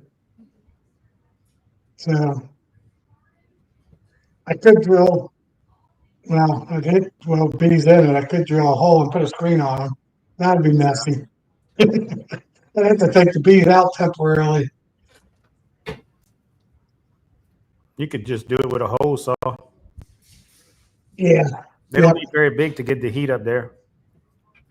right. I got a hole saw, so I could use that and staple a screen on it. So I'll wait and see. Well, who knows? I might have a hive that lose their queen between now and then, and they'll have a queen to give them. You never know. These bees. That reminds me, I gotta check on hive number 10. I keep forgetting to check on it. It's just not big. It's not as big as it should be. Something's wrong with hive number 10. I was going to check it last week and I didn't check it. It's probably letting worker now. So, hive number 10 is not a good hive. It never was a good hive. It made it through winter, but it just never got big.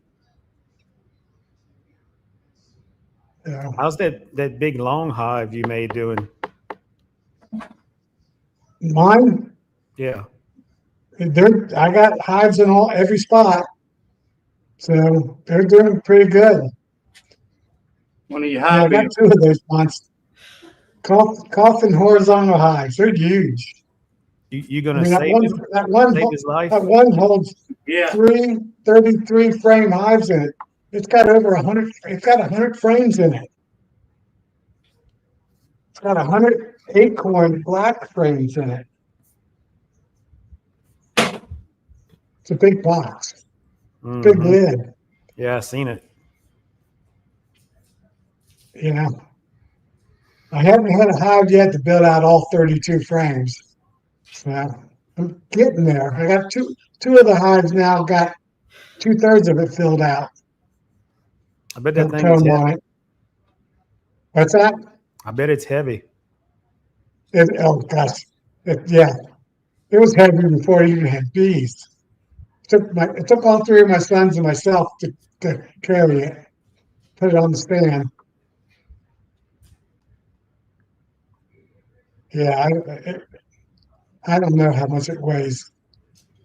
1,000 pounds, something Good like that. grief.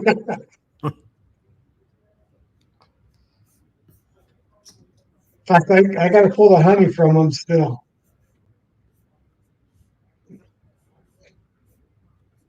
On hive number 30, I put a 10 frame, 9 to 10 frame swarm in it, and it's filling out. It's filling out that's got 2/3 of most of it filled out in that huge swarm. No, that wasn't 30. That was 29. 30 got my VHS queen. Hive number 29. It's a huge hive. The one in the middle.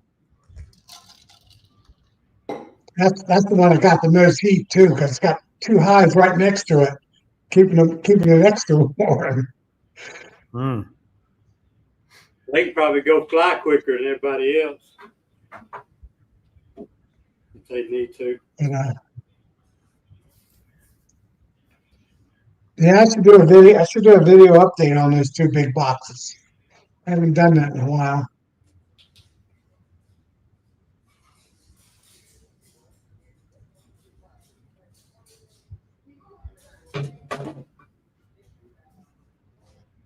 Honey looks good.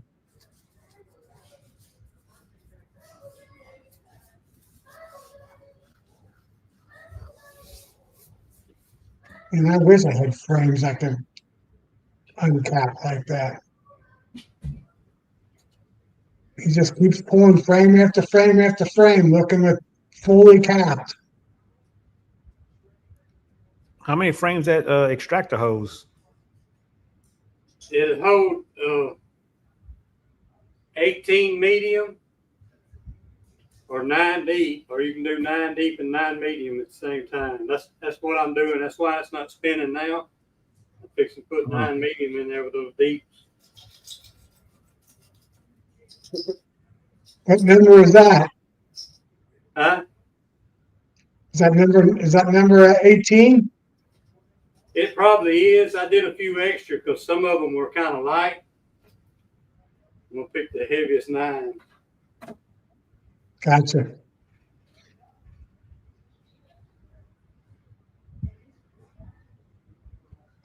He's been putting pretty many in there. I figure it was getting full.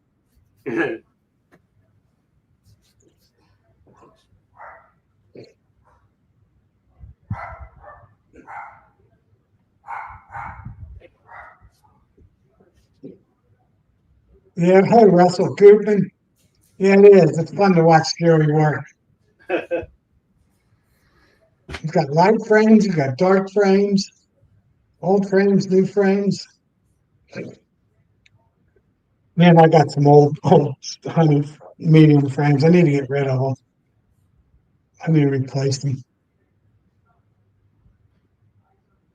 They still got the wires in them. You know, the old wired ones. Mm-hmm. Oh my gosh. I got trouble getting on here. Hey, Mr. Miller. Hey Tom, how you doing, buddy? Hey, Mark. I'm doing great. How you doing? I'm doing good. Brad, I ain't talked to you in a while. How you doing, bud? Good. Good deal. Good deal. We're Mark, watching did you Joey get- work. What was that, Joey? Did you get your anchors? I did. I went uptown Saturday morning to a little old place, and they had some anchors. They weren't quite like what you showed me, but they worked, and they worked real good. So got that done. We wound up doing about 10 bucketfuls. It was 2 of us cutting, and it's all we could do to keep up with that 32 frame extractor. So it worked out real good. I like that automatic mode. That's Where it nice. starts off slow and speeds up. Yeah, it starts off slow and speeds up. Before you know it, it's done. Yeah. That's one from Hilco. Yeah. Yeah. That's one of them smart ones. Yeah, I That's a gotta good deal. get something smart, right? Yeah. I'd have to get a bigger uncapping tank for a 32 framer. I'd like to have it flood. We just use a couple of totes, 2 of us, and just get with it. Talk about for uncapping. Yeah. That's what I use. I use a big long tote, and I made half of it like where I uncap my frames, and I put some bars in it so I could lay my frames in it. Yeah. It's one of those Right. big old Christmas tree totes. Right. That's all you really need. And then, thing I like about it, you can stack them up out of the way and carry on. And I put some runners at the bottom, and I used 2 queen excluders to catch the wax, and then I put me a drain at the bottom so the honey drains out as I'm uncapping. It's basically like a metal one. It's just plastic. Right. Same way we did. It worked. Yeah. Yeah. Joey, you sure are walking a long ways to get them frames. Well, I had them, that when I was pulling from was in the back. I got them on rollers where I could roll them around. Yeah. So I usually have them right here. I got to You change just the bucket. wearing me out watching you walk back and forth.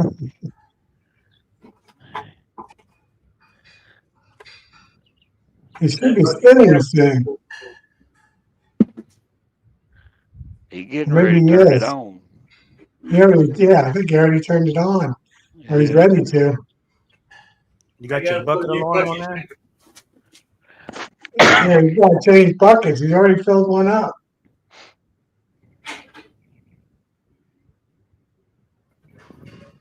Joey's I got out sensor there. worked perfect that time. Huh? I got out there on the tractor a while ago, carrying some wets up there, put on hives, and I got all that done. Started heading back on the tractor, and I took my hood off, and a bee got me right on the inside of the nose. Boy, that's a bad Ouch. spot. Oh, I cried like a little baby. Let me tell you. And it makes you tear up. Yeah, that's painful. Yeah, it was. I guess he was on my hood. When I took it off, he just went straight for my face, you know. I had one yesterday, got me right almost underneath my fingernail, but close enough. It's like, oh, that one's smarter. Yeah. And actually, I was done beekeeping. I was closing the hood on a horizontal hive. And there was one on the handle I didn't see or something. Smashed her. She got me right on the finger. Right on the fingernail. It's about 50 pounds. That one lasted about 10 minutes. It's like, darn it. Soup was off and everything. I was tools were put away, was just closing the lid. Then it gets done. Y'all ever used any of these? The bucket alarm? No. No. Yeah. Okay, well, yeah. I've Yeah. seen Bruce and them using them. It works great. I got this one, and I got one with a little bit longer stem. It gives me more time to respond with that longer stem. Yeah. Hey, James. Break. Now, we can't be taking no breaks, Joey. You got it spinning? Yeah, but it's not going fast. You need to go ahead and start uncapping. Yeah. He's already spun this honey out of it. You got to keep turning it over. Yeah. You can't Production. take no breaks. By the time you finish uncapping the next 18, it'll be ready to pull out. If Yeah. I get done too quick, my wife will find something for me to do. Yeah, there you There go. you go. That's the main reason I ain't pulled my honey yet. Yeah. Instead of honey, it's honeydews, right? Yeah. I better not say that too loud. Yeah. I'm outside. It'll be all right. She must be standing. She must be sitting on the couch right next to you. Yeah. I got the door shut in my office.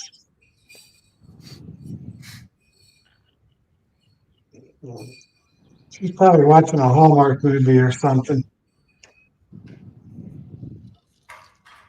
Probably a Christmas one. Christmas in July. Oh, don't get me started.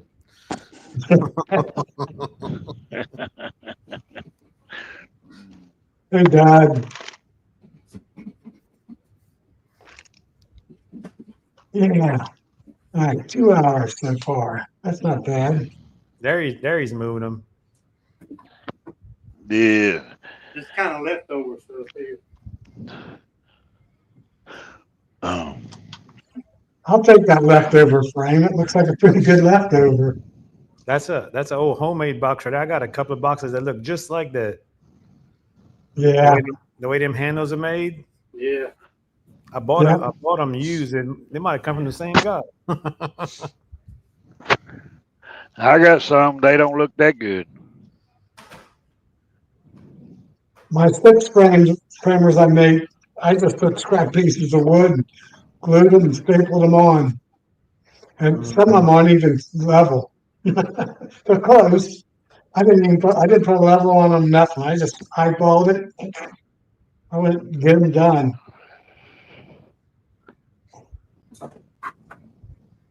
Because, time is limited when you're working 5 days a week. Joe, you use that hive lifter? Yeah. Much as I can. Talking about this box, the video coming out, I had to adjust the hive lifter to lift one of these. And then when I adjusted it back to lift another can up, I didn't adjust it well enough. Uh-oh. So You had a little accident? you have to watch to see the rest of the story.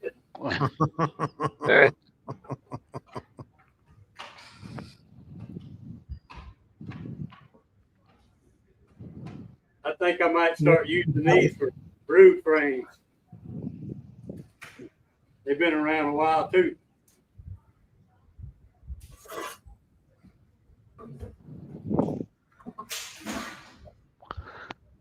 I think the bees like my old holy boxes better than they do the new boxes. They don't mind. It seems to be they like it with a bunch of holes, cracks, and stuff in. I got a swarm that moved. I had set some empty boxes on top of a good hive, and one of the boxes. Reason I had taken them off because one of the corners had rotted out at the top of the box. Well, I had another box sitting on top of it.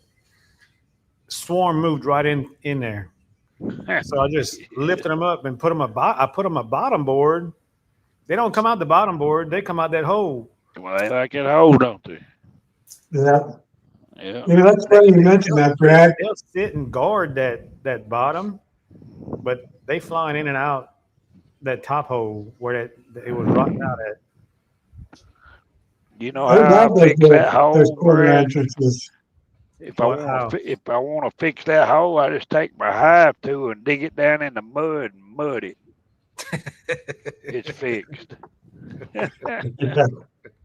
Yeah. It works good. Yeah. That bucket's already half full.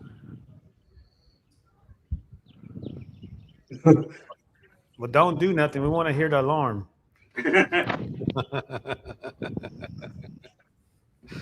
Hope you got the batteries in. Yeah.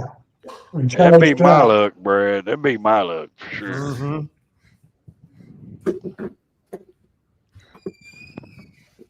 We put something like that over next to the water heater. And if it senses any water coming out of that heater, it's real loud. It'll scream. It'll let you know that you got a leak around your water heater. Oh, yeah. Yeah. Pretty nice.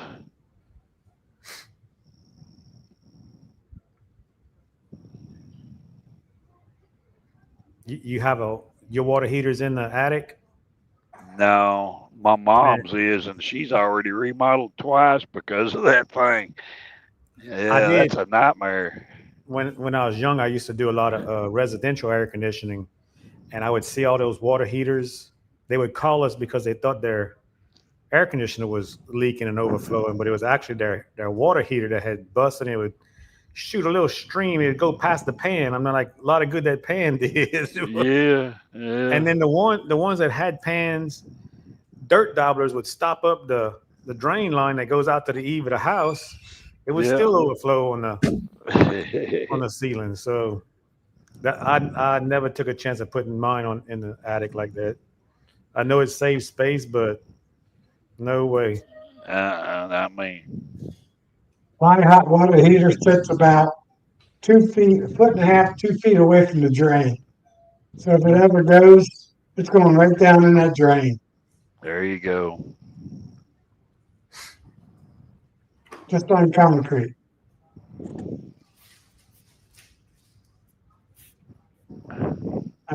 Luckily, when you build and design your own house, you get to do those kind of little features. Told the plumber, I said, I want a drain right here. That's where the hot water heater is going. I use that same little roller, Joey. I like that little roller when that knife is Yeah. don't cut. Yeah, the pick note roller. Yeah, Yeah, quick and easy when the frames yeah. aren't Tom, thick enough. Tom, the know if only I can- design I got in my house is my recliner. The wife I don't does know. the rest. Can y'all tell anything about that foundation? Lazy. It looks like one of them. I see it's dark on the edges. Is I that one of see these a story frames? You know how Brad Was does that his one of the story storyboard? frames? Yeah, he does it two ways. He does one half in the middle, and sometimes he splits it in half and slides part that way and part this way. Mm-hmm. I did that, and that was the outside frame. That's why they didn't finish it. So I Well, think I'm you gonna know what I stick that found? back in hive for 'em. Did they draw regular brood on the outside and the middle? I don't know if you can tell. You see, that's big cells in the middle, Oh, okay. and where Yeah, the black that's why you is didn't right- have the foundation at, huh? Yeah, Cut that one out on the right and get you some cut comb out of it. Be on your left. well, actually, both of those are on plastic. It's in the middle of the hollow spot. Oh, okay, I got you. Yeah, I Since they see the didn't dark finish it spot out, there now. we're back to 43. Okay.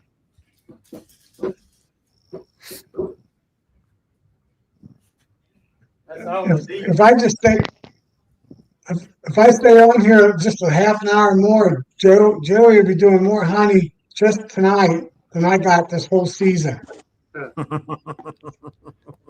Three buckets, 1, 2, 3, 4, 5. I got 3.5 16. buckets. 3 3/4 buckets I've gotten so far. Not even 4 buckets.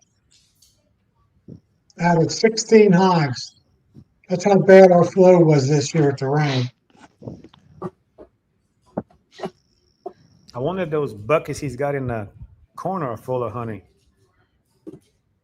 And I wouldn't lift them up that high. Can you see You that? got honey in Colin? those? Yeah. Oh, 1, those, yeah. 2, 3, 4, 5, 6 on the top shelf. Uh-huh. That's last year's honey. I still have. Oh, okay. The middle row and the bottom is this year's honey.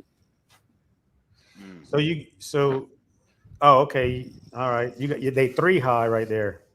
Yeah. Yeah, but he's got boards in between. Oh, okay. You do not want to stack your honey, your buckets on top of each other more than 2 high. Yeah. I learned Because they're- I don't even buy They will- those 70 mil buckets anymore. They crack. I make sure it's the 90.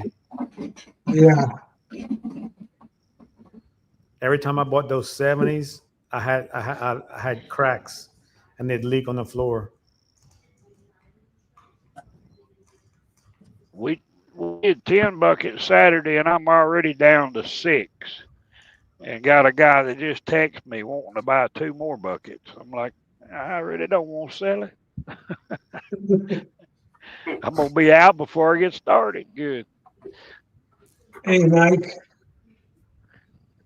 Another guy on. I seen a guy advertising buckets of honey. I didn't know you can get that much for them. $500 a bucket, and it was crystallized. Wow. I'm Wow. like, gee whiz. Yeah. No way. It was on I Marketplace. wouldn't pay that. I forgot to look what state he was in, but Maybe I need to run that and see if I can get any takes on it. the most we can get is like 200 to 250. Yeah. 250, yeah. About where 250 we is at. what it is around here. Maybe 300, but that's the very top. 250 is most of it. This Yeah. last year it was. But there ain't a whole lot of honey around here either. You know, everybody's Yeah. looking for it. So Yep. price goes up when it's scarce. Mm-hmm. Usually this time of year, people are, hey, I got 5 gallon buckets for sale. I got 5 gallon buckets for sale. You don't get that's not happening this year Yeah. Is it because of all around the here. die-off or the rain? Yeah, well, April, we wettest April ever on record, and we just didn't beat it. We smashed it. I mean, Hmm. I think we were 4 inches above the record, 3 to 4 inches. And then May, the first 3 weeks was just as wet. And we were number 8 in May, wettest May ever. And it just killed the flow. And the worst part about it, it would rain every 3 days. It would rain, it'd be cloudy, we'd get a half sunny day, it would rain. And once the trees start putting out nectar again, it would get washed out. Start putting out nectar again, it's washed out. And there was no flow. I'm getting better flow now in July than I did then with just the clover. You're the same way, Mark?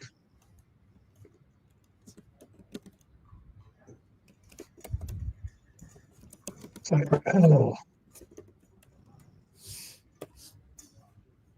that's why I'm going to become a nuke. I'm going to be a bee seller, nuke seller. That's what I like to do.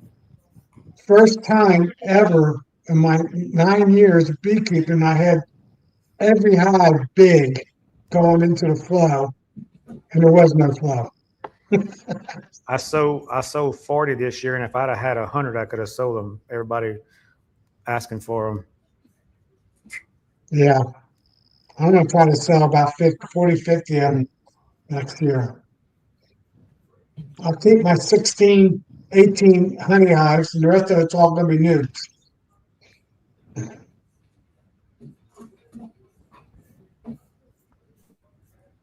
These I do the plastic, that spike too good. what's that? These plastic don't sit on that spike on that heel coat tank. Uh-huh. It slides off of it. You have to put it on top of something else. It's not sharp. Not sharp enough to get that plastic. Oh, okay. I've been thinking about making another one with wood and just a screw. It'll hold it. A screw will hold it. Yeah, that's what I got on my homemade one. I just use a screw and it'll hold in plastic frames.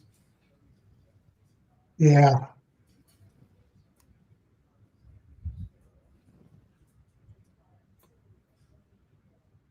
I think it's just the operator.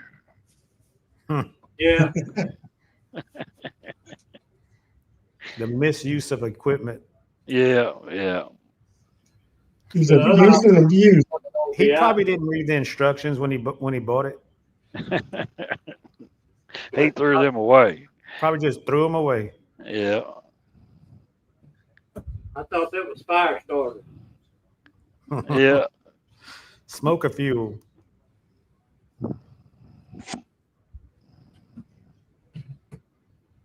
I tell you what, that wax is tough.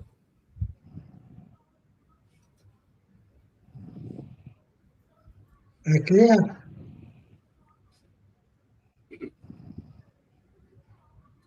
We just watched Terry work. It must have been capped for a while and it's dry. Yeah.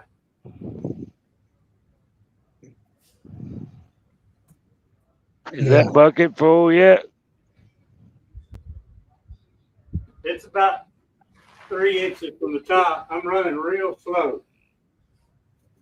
You seen him look over there real quick because he forgot about it. Yeah, he forgot, didn't he? He almost He's broke got the his neck. sensor on it, he said. He almost broke his neck. Yeah. If that battery's good. Yeah, I tested it. He did say that was a short one, though, so it doesn't give him much time. No, that's a long one. I showed you the short one. Hey, John. How much are those things? I don't even remember.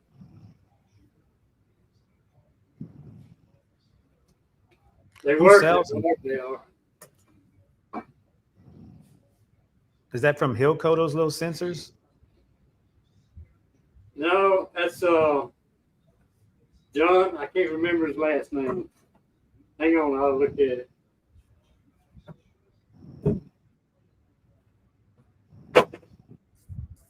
Get around all my boxes.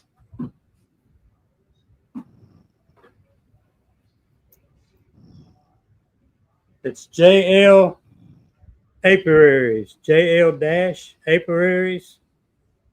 I don't have my glasses on. .com. JL Oh, okay. Yeah. Okay. You seen that note on the bottom?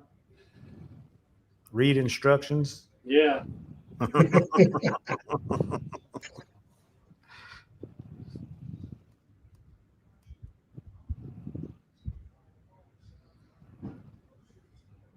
There you go. Read instructions before use, Jerry.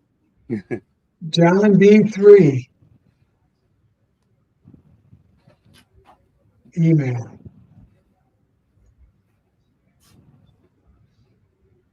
Put down Jerry for a discount. That one's not gonna fill up.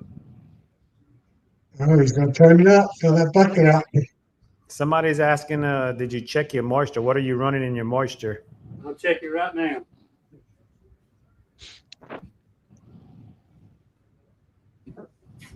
Roy's asking.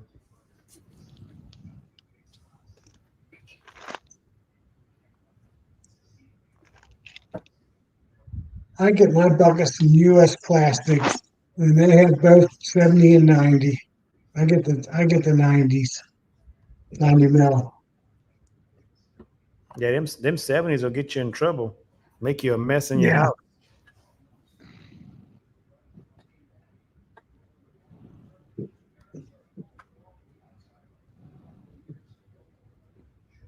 Get my hands good and dry.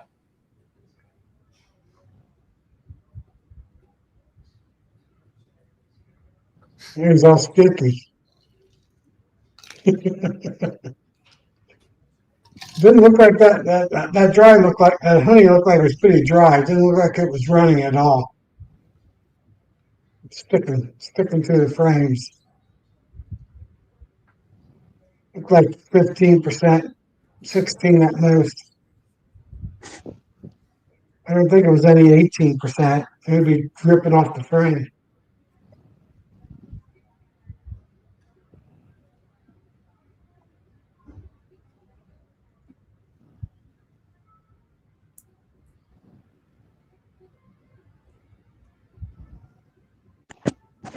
All right, here's the moment of truth.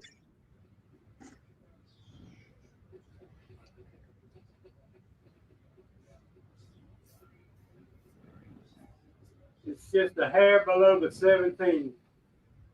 That's good. I mean, Okay. it's right at the bottom of the 17. It's touching the black.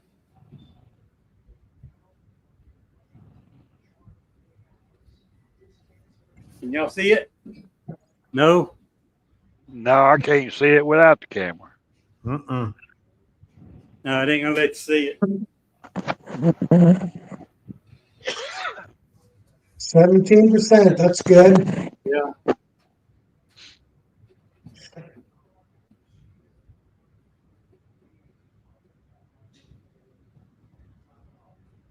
Yeah, I'm a little lucky. I got US Plastics in Lima, Ohio. And I they're don't 2 know hours if drive you're north supposed to from me. Did you know how many of y'all have a heel coat? I don't. It's spinning and you can hit that reverse button and it'll stop I got a Hilco. and go to reverse.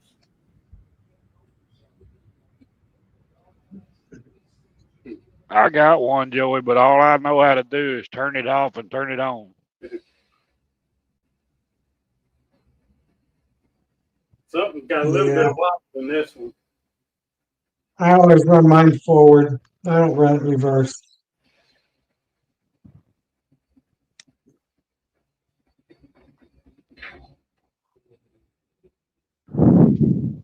I will never back, even with 90 mil, I'll put a board in between every two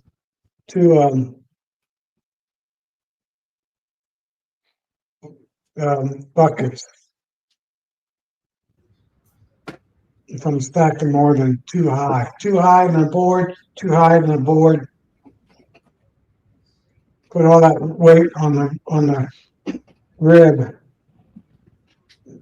of the rim of the bucket. Distribute it over.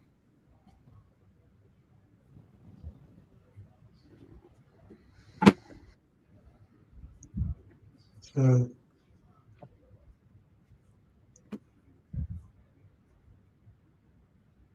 I need to start buying 90 mil 1 gallon and 2 gallon buckets, because those 1 gallon buckets I think are like 50 mil, and they crack so easy. For sugar water bucket feeding on top. Look for at least 70 mil. What's wrong with that one? Some of it didn't come out. Oh, I missed it with the uncatcher. Bees take it. I say, how about Bob? Y'all heard from him? no. Hey, Tom from Misbehaving. Didn't see you post before.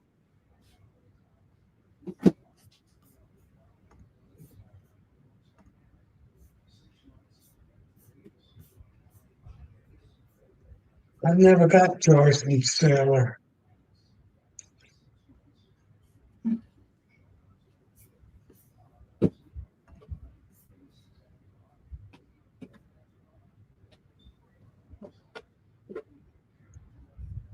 How many boxes you pulled today?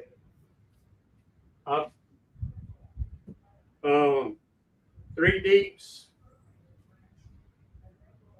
six mediums, Oh, okay. 7 mediums. You made too much work for one day. We half full though, 2 of the mediums.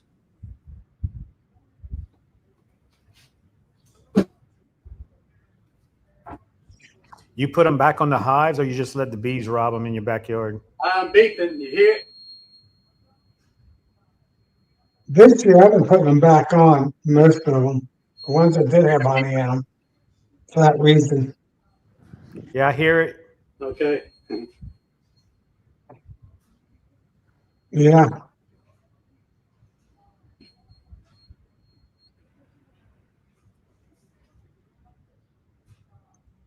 If I have a good year, I have two medium supers filled out. And then I'll put one on the hive and I'll put the other one out for the bees to rob out. I try to overwinter with 2 deeps and 1 medium. If I can get that filled out with hives, I don't even have to put any sugar bricks or fondant or nothing on them. That's plenty of honey, of sugar water honey.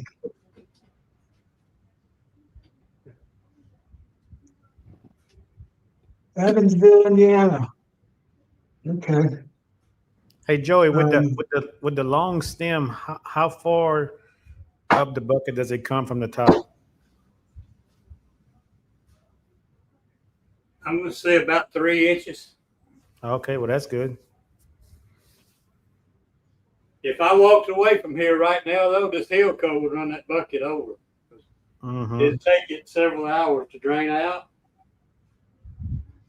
It's probably at least another half gallon in there. You could wire that to your box and have it to cut your extractor off when your bucket gets full. Yeah. Hook it up to Wi-Fi. Yeah. I got a little temperature alarm on my freezer that hooks up. It's an app, and it wasn't very expensive. And it does an alarm when the freezer, gets above a certain temperature. I put that on there ever since I had a freezer in there that went bad and I lost all my deer meat. Yeah. That's a good idea. And it works off of either Wi-Fi or Bluetooth. So, and my freezer for my deer meat and stuff is in my shed, so I don't check it every day. Right.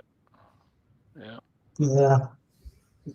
Mine's down in the freezer down in the basement. I'm gonna have to get some deer this year. I'm out. I have That means a I'm little gonna have bit to go left. hunting. There you go. Got to get up in that tree. Yeah, I'll walk back here in my backyard and get up the tree. Oh, I don't go shoot, far. you got it easy. I carry my coffee with me. Man, I can sit on my back porch. Yeah. Have my coffee, tea, and I hunt Yeah. a lot of public land, but I'll go during the week when all them weekend warriors are at work. Yeah. there you go. I've got a stand about 20 feet from my shop. And during the evenings, I don't have time to go back in the woods, so I get up in it. My wife's out there feeding the horses, and I'm up in the stand looking for deer out in the field.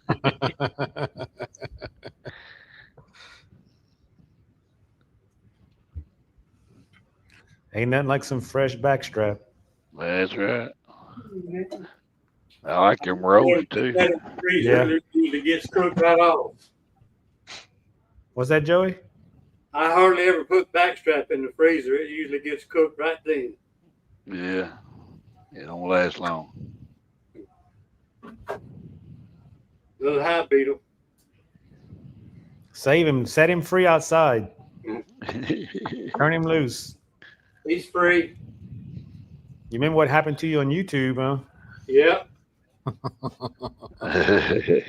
Killing those hive beetles on your channel. I think the only problem was I didn't warn anybody. Oh, okay.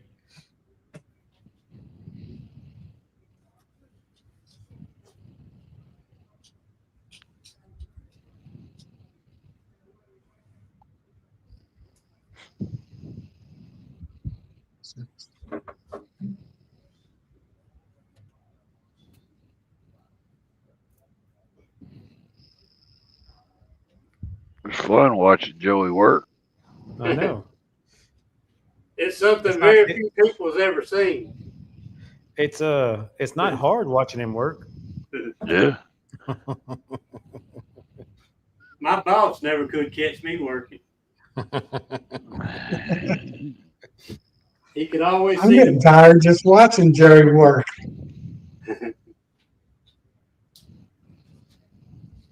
All right, it's been like 2.5 hours.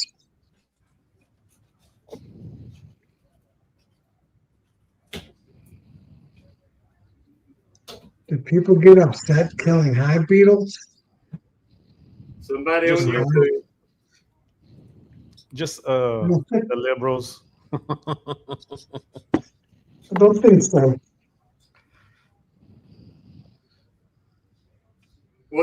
What's weird, that original video is still on there, getting views. Well, they don't mind making money off of it. They just don't want you to make it. I'm still making money off of it. I'm talking about the where the clip came from, that video, Oh, it's still on Yeah. there.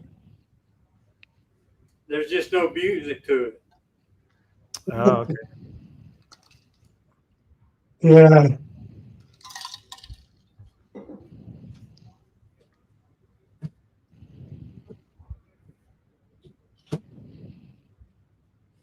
You know, that's one thing living in the north, you don't have to worry about hive beetles. Oh man, we got a bunch of them this year. Rat moths a little bit. Not much either. By the time they show up, it's getting cold again. Maybe 1 month. Like I said, I went to 8 hives today. One hive I saw one. I killed it. The other one had 2. I killed one of the 2. I think another one might have had 1 or 2. That's about it. Like We I have said, 200 on last one year- frame. I know. Last year, I didn't have to worry about them at all. Every hive I'd open up, there wasn't hardly any, or just one or two. But this year they back. I got them bad last year during the drought, the fall, and then it seemed like they disappeared over the winter. Now they're just now starting to come back. Mm-hmm. Yeah, Seems like to me the rain kind of holds them back, but Maybe then so. dry, they seems like they pupate in the ground better. You know, when the ground is good and dry. that's like Mark. I've seen one dragonfly. That's it. I just started seeing a few this afternoon. I was noticing a couple of them hanging out in the backyard when the sun came out. So I don't think they're going to be coming out. Too much rain. They looking for my queens. Yeah, I got 5 queens be flying around the 25th of July. 20, yeah, right around the 24th to the 26th. I should be flying. Because they should be emerging out on the 20th. 5 days later, they should be flying.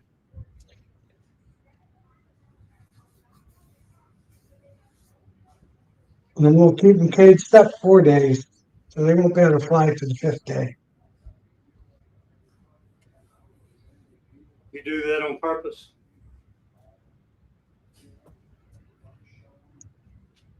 Yeah, dragonflies not. I usually have dragonflies by now, but I saw one the other day and that was it. And I haven't seen one since. Then it's rained. Haven't been outside to see them.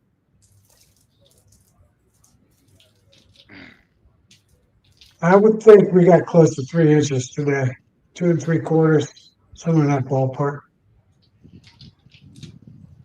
4 hours of heavy rain. We might have gotten 4 inches of rain, 3 inches of rain. So Joey, when you gonna get your automatic on capper? I don't know.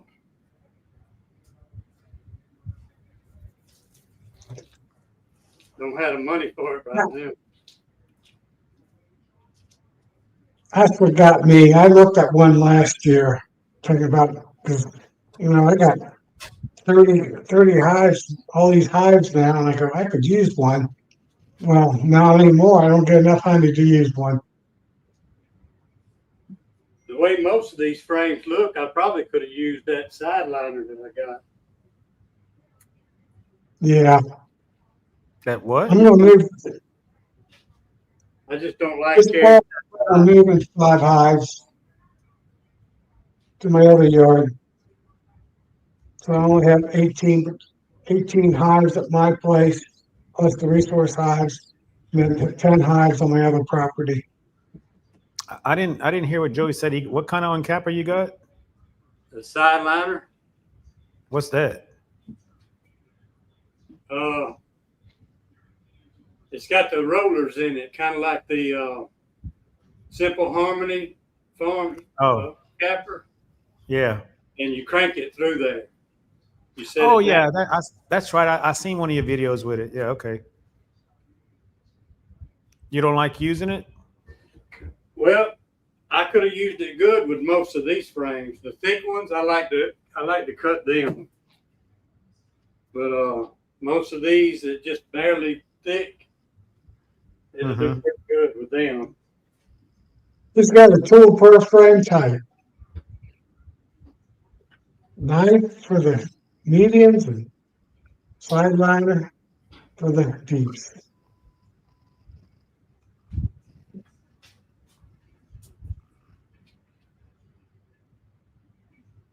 Yeah, Roy, I just finished my last one. Like I said, on the 20th, I have just 5 cells be emerging. I didn't really make a cell builder. I just took a 5-frame nuke. So big enough. Make a few cells for me.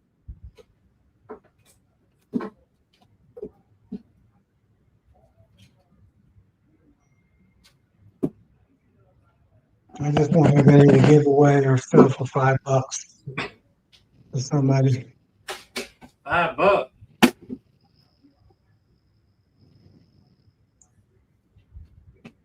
this time of year, I just help people out that need queens.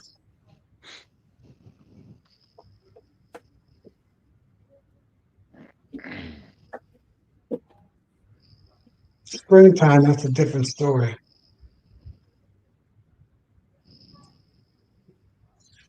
I'm gonna have to stop my bucket in a minute.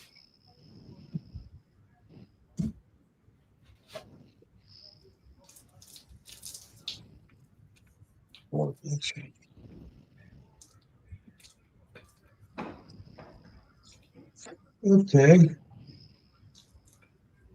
I think about 10, 15 minutes, I'm gonna shut this baby down. Yeah, I'm heading out right now. I'm gonna catch y'all later. Yeah, me Yeah, too, I've been Brad. on here 2.5 hours. All right, See y'all Brad, later. thanks for jumping on.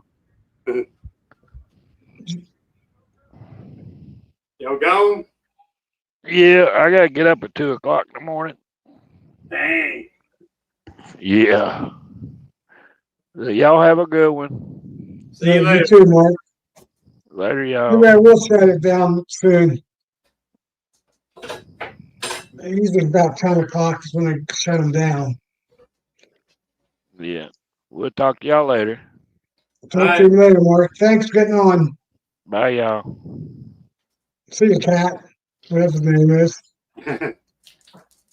It's just you now, Joey. Just me.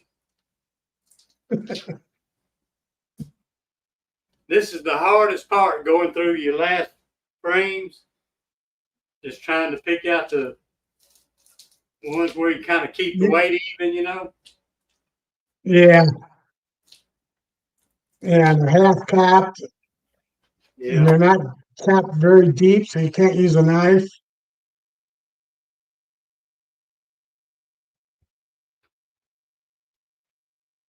Yeah. I'm hoping by another 3 or 4 more weeks, I have at least one super on my hives I can extract off.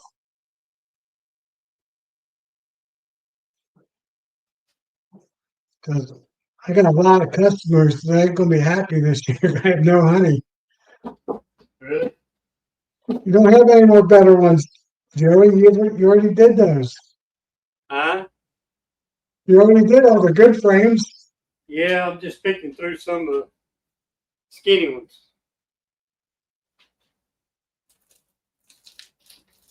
I got enough to do maybe one more partial spin after this one. Gotcha.